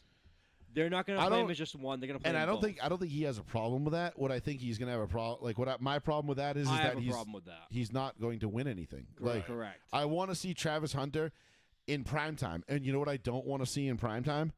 The fucking Cleveland Browns. No. I don't want to see the Cleveland Browns. Although they did produce one of the better primetime games of the year last year on Monday Night Football with the Broncos. But neither here nor there. Usually, like, no one wants to watch the goddamn fucking Browns. No one gets excited when you're like, Joe, you've been Sunday saying this Night for Football, 25 you've been Pittsburgh, saying this Cleveland, for and you're 20 like, years, bro. Yeah. like, Fuck. it just irks me that the Browns are like still somehow so like Like a fucking thing? popular in a thing. They're like, oh, they're one of 32 teams, so we need to talk about them 60% of the time. And you're like, fuck off. Yeah. Like, Like, can you talk about the Arizona Cardinals for 5 minutes, please? Hmm. Everybody's like, nah, fuck that. I'm like, yeah, but at least they got Marvin Harrison Jr. Like, that's worth talking about, right? Sometimes. you would It's think. it's worth You something. would fucking think. Anyway, so you've got probably, I mean, listen, if Tennessee doesn't take a quarterback, they're taking Travis Hunter. Travis Hunter, I think, is the generational talent in this draft. Whether it be receiver, corner, both, whatever you want to do with him. Personally, Athletically, he's insane. I think if he has to pick one position to focus on, I'm not saying he can't eventually play two, but when you come into Yeah. the NFL, you're a smaller dude size-wise, like body size-wise. He's 180 pounds when he's playing. It's not Dual big. threat guys don't really. Right, I know. It's like Deion Sanders. It's like pan Bo out that Jackson. well. Like you. Right. It's a very small cluster of guys. Bro, Bo Jackson was not a dual threat. He was just a running back. No, I meant dual threat. Like he played two sports. Two sport athlete. Oh no, I mean like The like, only dual threats, I mean, Champ Bailey did like it a little Taysom bit. Hill type guys. Champ Bailey did it at Georgia. People forget That's Champ. what I mean. Like, Julian Edelman actually played it. He played cornerback and wide receiver. So Champ, well, I'm thinking like For one guys that came season. out of college that were like prominent, like somewhat prominent on both sides of the ball. I can't think of one. Champ Bailey did lead Georgia in rushing and receiving yards, I think, Oh, his really? junior year as a receiver, and then he played corner his senior year and I only didn't- and dabbled with receiver. I didn't know that until you told me that. Charles Woodson was obviously a two-way player. Yes, he was. Other than that, But he I played one way in the NFL. was Dion in? No. No, Dion was only a cornerback and Yeah, he played baseball. and he played just two sport athletes. Oh, two sports. I'm We're playing thi- we're both thinking of- sides of the we're ball. thinking I of- thought he played two sides of the ball in No, NFL. never. I mean, I think Dion has a couple career receptions. Right. I'm pretty sure he does actually, but it wasn't like that his wasn't, thing. No. Oh, okay. The Patriots famously have Troy Brown and Julian Edelman for one season each. Both played cornerback and wide receiver. Yep, What? for one game. Troy It Brown wasn't did No. against. It multiple wasn't- games. Well, Troy Brown had that one interception against Cincinnati. Yeah. Wasn't Edelman a quarterback? He was a quarterback at Kent College. Kent College. He had no Yeah. experience Not at to wide be confused receiver. with Kent State. Right. Right. He This, had- I was like, this was like a lower division school. It was basically like a no division school. Right. And Belichick's like, like, a JUCO type shit. and like- Belichick drafted him. He says, "You get some moves, you get some speed and agility. We're not going to play you at quarterback. We'll see what happens when you get here." Yeah. Yeah, well. That was it. One crazy catch later in a Super Bowl. Well, no, he worked his ass off. I, to and, get that, and yeah. like, but I'm Oh, just Julian saying, Edelman like, might be one of the hardest workers ever in the Yeah. NFL. That's why I love no, that. but his It's always those- but it's one of always his those, like, defining undrafted moments of guys. his career was that crazy catch with the Super Bowl. No, he was drafted. He was a drafted guy. No, but like low to He was undrafted. 7th round. 7th round, but Yeah. like you get like him. Antonio Brown was a late round, Antonio Brown, I think, was 6th. 6th round pick. Rod Smith, undrafted free agent. Yes. Terrell Davis, undrafted free Wes agent. Welker, undrafted. Wes Welker, undrafted. Like you always get those guys that just like put their nose to the grindstone and really just fucking make it happen. It's always cool Danny to watch. but- Amendola, not to pick on the wide slot guys, but Danny Amendola could not get signed to a fucking team for almost years. He went to the Cowboys. He was famously on Hard Knocks. cried on camera when he got cut by Jerry Jones. Went to the Chargers, couldn't make the team, got cut. I think went to another team, couldn't make the team, got cut. Finally made it in St. Louis, and then he made it with the team. the Rams of Jeff Fisher. Yes. And that was it. Yeah. And then he was Fine. there forever. Well, Yeah. I mean, granted, he was hurt a bunch, but Yeah, well, same here. you know, Always hurt. always hurt. Porcelain and popsicle sticks, right? I when we signed him, and I was like, I like him, but he's always hurt, and Yeah. that was the case. Anyway, And then whatever, they won a Super Bowl with him, so who cares? here's where the draft starts. I think it goes Cam Ward, Travis Hunter at this point. I feel like that's guaranteed 1-2 now. Okay. They'll draw it out for 30 minutes. I'm still sneaky hoping that Tennessee takes Travis Hunter and not Cam Ward. That would be a shock. Not because I don't want them to take Cam Ward. I don't, because I'd rather Cam Ward. No, I want to root for Travis Hunter. I don't. I want him to. Go Well, somewhere that's why I'd else. rather him go to Tennessee. Because No, if he goes to Cleveland, I'm sorry, I can't help you. Well, if he goes, I can't root for either one of them. Fuck. That sucks. here's the problem. I None of already these teams. I have And a then problem. Oakland's sitting at 4 too, so it's like great. I have a no. We're 4. Oakland's I think like 8, 5, or 6. I think Oakland's 8. They're higher than that, aren't they? No, I don't think so. I might be. I mean, I haven't looked at the draft order here in a while. Um, so I'll pull it up. I'm a little upset Travis Hunter's going to Cleveland because I do think Cleveland is going to screw his career up massively. They do with everybody. Because I think they will play him both ways, and I don't think he'll ever develop fully in either As Oh position. yeah, Anyway. Jags are 5. Raiders They'll are be 6. like, "Oh, look at this crazy talent we got. We're gonna utilize him in this crazy Now, bullshit offense that nobody gives The a fuck reason about." the reason why I won't say Travis Hunter won't go 1 is because you're basically essentially saying we're taking a wide receiver or a cornerback number 1 overall in the draft, and that doesn't happen. But he's a generational talent, though. Sure, but And again, when you have a new generational GM, talent, you take him. new GM, new coach. Because Yeah, who They don't else do it. who else in this draft What is an honest to God considered to be a generational talent? Nobody. Travis Hunter, that's it. This draft If is, you have is very that, bare. if you have that type of talent, Genty's not the No. closest. not a generational talent. No, not He's at like all. Saquon, maybe. But Yes. that's No, he's not. generational. No. I mean, No, generational. You're talking like Adrian Peterson, Do you- LaDainian Tomlinson. do you know don't how think many? that Saquon at the end of his career if he continues the pace that he's at now, can go down as like an Well, That's a different argument. That's, Is he going to go down? Is he going to be a Hall of Famer if he continues at this pace? Yes, But obviously. that's what I'm saying. But that doesn't mean he's a generational. A generational talent is somebody who comes Like along once every bona fide. 10 years. Yeah. Well, yeah. Once That a was dec- Rick- that once a was dec- Ricky once every Williams. 10 to 15 years. That was Ricky Williams. Ricky Williams Yeah. came out. They gave up the fucking Godfather type of picks just to trade up to get him. Right. Peyton Manning's a generational talent. You know. Technically, at his position, Frank Gore is a generational talent because nobody plays that long at running I back. thought you were gonna make a dick joke. No. No. I'm just You saying, said that like, long. I was like, like mm. nobody plays To have 17 that, years as much a running luggage back. Like, hanging between your legs like, and not what's get tackled by it every yeah. time. That's no, what's that's the average talent in running itself. back? 3 years. 3 years. He played 17. Oh, that's the NFL That's average a NFL generational career. talent Yeah. at that time. But you have to like. There are so many running backs that get churned out by colleges. Most NFL teams don't give a shit about running backs. Look at. It took till what, a year or two ago to get them paid? Do you remember the They're last? not even getting paid really. So Oh. Genty's coming out. And everyone's Oh. like, oh, look at this man. He's like a JT chiseled. was the first one. But he's a chiseled piece of stone coming out as running back. There was another guy not too long ago who came out as a chiseled piece of stone, can't miss running back. Leonard Fournette, Trent Richardson. Trent Richardson, another one. These guys come out, they look like $1 million, but then you find out it was all the college scheme. It was I all the think linemen. Derrick Henry was like the only recent one to be like, all right, this guy looks the way he is, And then plays the way and he then looks. He Plays oh, violent. Oh, Yeah. this guy does what he looks good. So, okay, we knew this. Yeah, I agree that like Genty's not. Again, I don't. He wore it down into the last season too in college. Not really. If you watch the tape, not really. He didn't like have like 200-yard games, but he was still out there 130, 120 yards a game. Not debating that. And when he played Oregon and Penn State, I think the Penn State game is the only one that you can really look at where he had 2 fumbles and you're like, the he playoff didn't have game the best game. didn't have the best game, but he still put up I think decent yardage numbers. But if you go back and watch that game, like those, because Oregon and Penn State were the only 2 really like decent defenses that he played all year, and he was still bouncing off of tackles. His yards after contact are fucking insane. I think he's going to excel in the NFL. I really do. He's definitely a top 10 I pick. just don't know if you're, and again, this comes back to the Broncos and Take the, right the scheme. rumors of the Broncos moving up to get him. Do you really? I could see that though. I do too because it fills a need, Mm-hmm. it fills and a need Sean on Payton, a team that will know how to utilize him and use him correctly. you hope, but if you can find an Alvin Kamara in the 5th round, and I'm not saying that's like an easy thing to do, just go to the 5th round and find one. You know what? But if you can find, or if you can take the kid from Ohio State in the 2nd round, do you need to trade up to get Genty, or can you stand pat and get somebody else and not use up those draft picks and that other capital to get this one guy? Or unless Sean Payton truly believes that Genty is that difference maker for his offense, Right.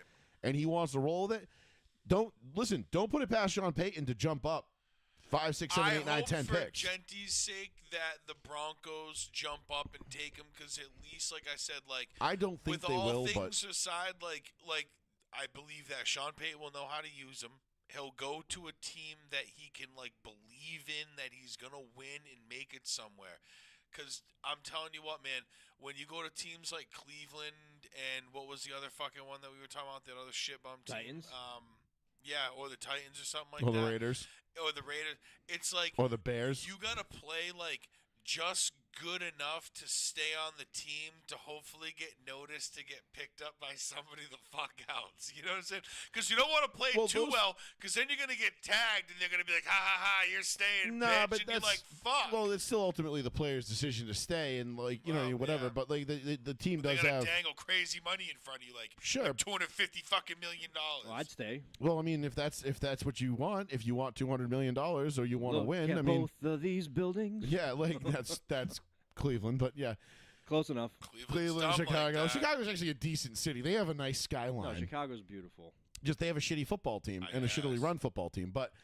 Yes, Lori Lightfoot's a piece. But when you look, so to the top 5 picks here, so you've got Cam Ward, Travis Hunter. And now the draft begins. Then shit starts to get a little Is bit dicey. Shador even is he even top couple worthy, or is it just all the hype around? Listen, no, it I depends on was- who you talk to. It depends who you talk to. There are certain people that think that Shador Sanders is pro ready day one because he has the intelligence and the accuracy, and he does have a good arm. But what they're a lot, again, the same thing that Sean and I voiced our concerns with Jaden Daniels last year. He doesn't have the frame, and he doesn't have the He's build. weak. He's smaller. He's not a big-bodied guy. He's not somebody that is going to be able to run around and take a beating. It just makes you nervous to take a guy that high. Now, Yeah. but apparently between the ears, he's the best quarterback in the draft. Really? Depending on who you talk to, I didn't know he was that smart like that. people really seem to like him. I'm a little bit hesitant to buy in on that Yeah. because again, and this all kind of comes part of like not my conspiracy theory, but like I believe there are people in the media that are trying to play nice with Dion Right. because Dion is a prick to the media, and if you want to be in with Dion and in with the media, you better say nice shit about his kid leading up to the draft. Right. So I have to wonder, like, how much of it is people just blowing smoke to get on Dion's good side, and how much of it is actually like good, solid analysis of a draft pick. People writing it. To me, Shador Sanders didn't pass the eye test for a first-round quarterback. I thought they would have done. I mean, better. maybe mid-late round, They had someone all wants to this take a talent. flyer. I think they would have done better. I Sorry. think if I'm going to be honest with you, if you ask me as a grader and as someone who's watched the draft for a long time and has loved the draft, if I had to grade him with my own opinions, I think he's a high second-round pick. That's what I I'm think, thinking. I, I'm thinking I like think he's worth fringe that. first, early second. Yes, I think that's a good spot for And him. and a project, not Yes. a day one starter. I don't want this because then you're going to put all this. You take this kid in the top 5. Who was the Now everybody's analogy? expecting him to walk in and be the day one starter. And it's like I don't know if he's ready for that, dude. Who's like, the analogy I made for him last week? I think he's going to be a journeyman, and I named it to another black. But I named it to like a black journeyman quarterback, and I was like, I think he's more like this not Teddy player. Bridgewater. Smith. No, not Geno Smith. No.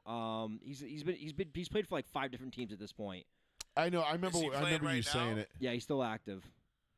He played for Buffalo. He played for so many. Tyrod Taylor. Tyrod Taylor. Tyrod. Yes. As Yeah, soon as you good, said thank you. Buffalo, I Yeah, was like, Tyrod. Teddy Two I Gloves, think he's but better it's than not him. Tyrod Taylor. But Tyrod, great arm. I think he's better vision than Tyrod Taylor. See, that's the thing. I think Shador, and again, I'm not saying he's But Peyton Manning, but he's smaller than Tyrod too. but I think he is better than what we gave him credit for in terms of being able to run an offense.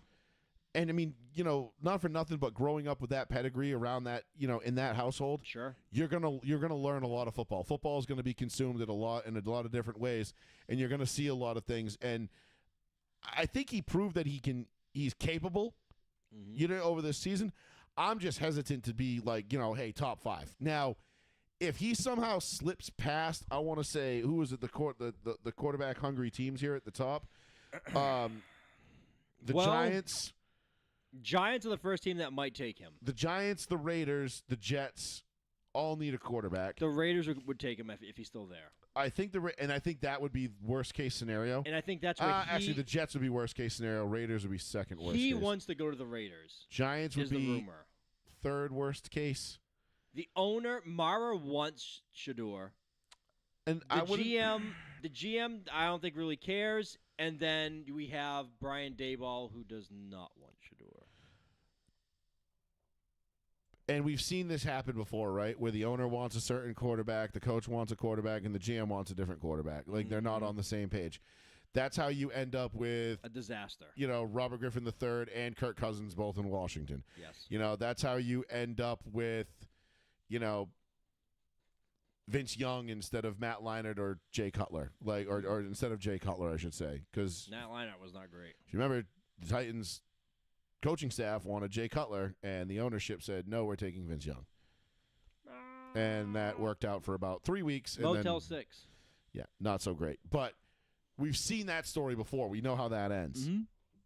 But again, I don't think Shador slides out of the top 10 because there's at least 3 or 4 teams that need a quarterback. I think it will be the Raiders. And unfortunately for him. Shador, I think the Raiders, and everybody's like, well, they got Brady now. And I'm like, what do you think Brady as an owner is doing for the on the field part? What do you think he's down on the sidelines, he's training the guys one-on-one? Yeah, what do you think he's doing, bro? He's fucking in some other house, he's halfway across the country, being just getting a check every week, being like, hey, how the Raiders doing? All right, cool. Oh yeah, was my money? All right, cool. How's my investment doing? Yeah, cool. With my money, man. Yeah, he's busy doing. Come on, where's my money? He's busy doing broadcasting and shit. I don't know. I just don't think I don't know that Sanders going to the Raiders is going to be beneficial to Sanders. I don't know going to the Jets. The Jets and the Raiders are out. I would be willing to give the Giants one last opportunity to make good on a draft pick, but I still don't trust them. Other than that, I think kind of a sneaky good thing for Sanders and his career would be for him to slip outside the top 15. You know what I mean? Get down to some teams that might, we don't know that they need a quarterback right now, but they might want one. You know what I mean? And go and get a quarterback. What if, Pittsburgh decided they wanted him? Mm-hmm. I think that would be a win-win. For Sanders and the Steelers, because now you get, you got Russ out there. You're not having to throw Sanders to the Wolves. Russ can go take the bullets for him. And ultimately, the fans are going to clamor and they're going to want to do it. But the Rooneys and Mike Tomlin and that front office and that organization know how to handle the noise as good as anybody. So I think that would be a great situation for him. You'd hate to see him end up somewhere I don't know, Seattle. Oh, no man's land. You know what I mean? Where he's kind of buried in the corner. But again, maybe that's good for him because now it keeps him a little bit just enough out of the limelight where he can develop, where every little thing he does isn't under a microscope. I don't know. I'm just kind of thinking out loud here where I would want to see him. That's going to make the most sense for him because I really like the kid and I really want him to do good. What pick is Dallas? I don't think Dallas is taking him. 13th. Are they really? Dallas is 12. Okay. Wow. Good job. What about San Fran at 11? No, they won't. I don't think they will either. But no. I think what's his name really likes Mac Jones as a project now. New Orleans at 9. Bring him in a backup car. Maybe. Hypothetically, Shador's there at 12.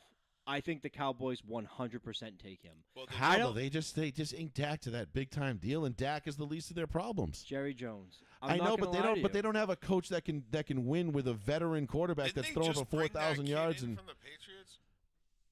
You know what I mean? They traded from Joe Milton. Yeah. Milton. Yeah. Would that be shocking to you though? It's Jerry Jones we're talking about. Seattle here. at 8. I think would make sense. Pittsburgh at 21 would make sense. I want a three-way glory hole. Fuck you, Jerry Jones. The Rams at This 26 new weirdo coach. That would to be bring him and sit him behind Stafford for a year or two. that I would think be a would be far fall, but that would be a great move. because like you said, like I think once he gets past the Raiders if he gets past the Raiders or the Jets, like outside of New Orleans or Dallas, I don't see anybody that's going to take him. Miami's not taking him. Indy's not taking him. Atlanta, no. Arizona, no. Cincy, hell no. Seattle, maybe. I do Tampa, know no. Denver, no. Pittsburgh would be a really, I think, Pittsburgh is getting annoyed with Aaron Rodgers. They're would waiting be for a his good answer. right, but I think that would be a good spot for Shador. Yeah, I heard. And then after that, Chargers, no. Packers, no. Vikings, no. Texans, no. Rams, maybe if they want to sit them. Ravens, no. Lions, no. Commanders, no. Bills, no. Chiefs, no. Eagles, no. So there's really only a limited amount of places for him to go if the Raiders and the Jets do the unthinkable and they don't take a quarterback. Now, if Tennessee takes Travis Hunter, number one, and they don't take Cam Ward, this changes everything. That would be You never know, a complete shocker. Because now I think the Giants get Cam Ward, and then I think you might see even the Raiders try to trade up to get ahead of them for Cam Ward. So I think the Giants. Or what if the Titans auction off the first pick? No, I think they're settled in. What if now. they're like, nah, we're good with both of those guys? I think they're settled in. I think they're gonna take the pick. I think so too. I think the Giants take Abdul Carter because I think that's who the GM wants. That's who the GM wants. And again, I like that pick. I like him as a play. I don't like him for the Giants. Like, you need a quarterback. You need you're trying to build a team here. Like, The only one's a quarterback. I know. Like, maybe you're not. But then again, maybe the Giants are sitting here going, you know what? Fuck it. We'll just tank this year and we'll go get Arch Manning next year. Well, maybe they hope Jackson Dart's going to be available in the second round that high. Oh, that too. You know, I mean, there are some decent raw potential quarterbacks that are going to be available in later rounds. There is more than just Shador Sanders and Cam Ward here. So, Sure.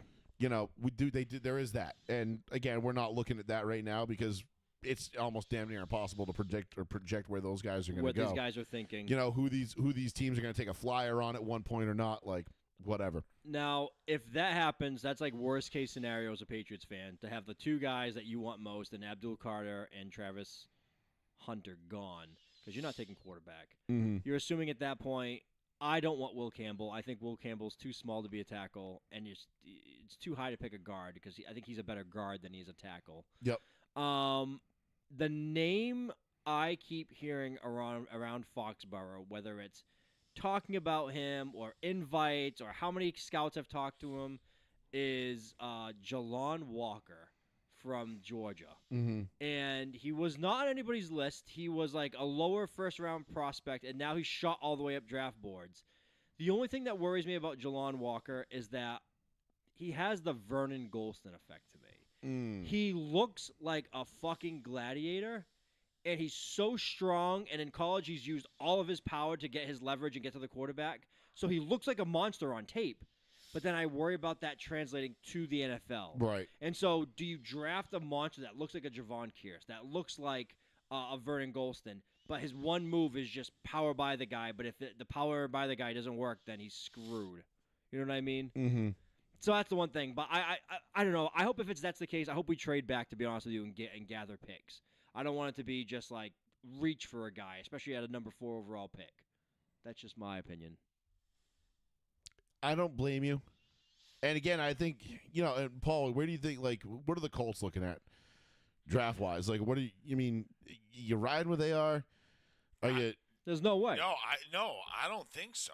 I think we're gonna look to deal AR out. To be honest with you, because if the Colts are in it for a quarterback, Sanders could make sense for them. Or could the Colts be somebody? Do the Colts have enough draft capital to move up and jump somebody like the Raiders to get to 4 or 5? And so. No, I don't believe so. you know, because like Now you're saying, it's Sean, kinda if the sunk Patriots, this ship, if the dude. Patriots are going to take an offensive tackle or an edge rusher, and it's not worth the 4th pick. I would drop back if You can possible. drop back to 12 with the Colts, I'm and okay with that. the Colts jump up and take a Shador Sanders or a Cam Ward. If either one, you know, depending on who's still there, then Yeah, and go through this fucking happy hoopla bullshit again.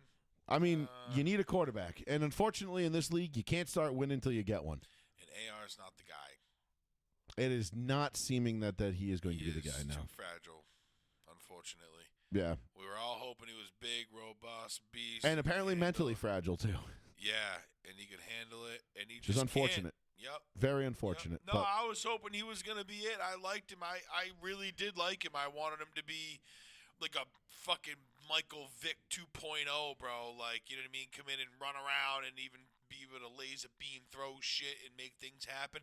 And for a little while when he was on, he showed some promise when he showed some sparks of like awesomeness at times, but it just he couldn't make it. He's just too fragile.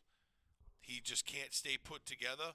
He's mentally weak and he's physically weak, and I think that we need to move on to him. rip the move Band-Aid on off from and him.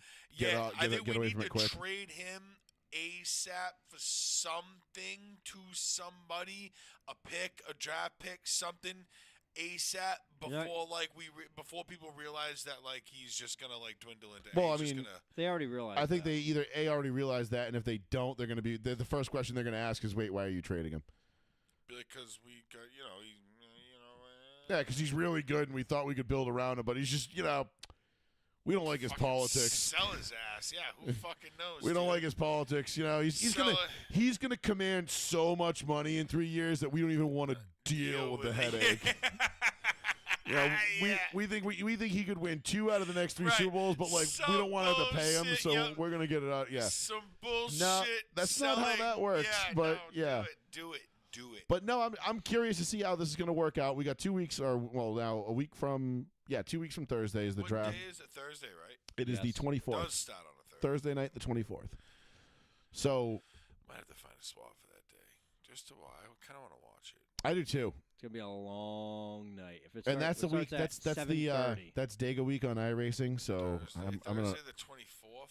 yes. I'm gonna not want to be at work a lot that week. It starts so. at either 7 or 7:30. It will go to about 1 a.m., which sucks Correct. because some teams take the maximum amount of time. So for the first 8 picks, I think it's 15 minutes in between.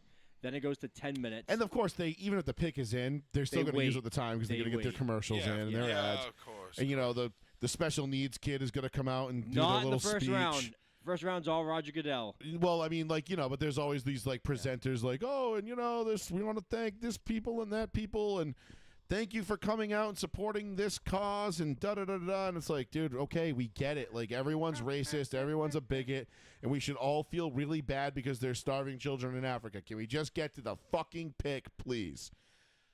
So it just annoys the shit out of me.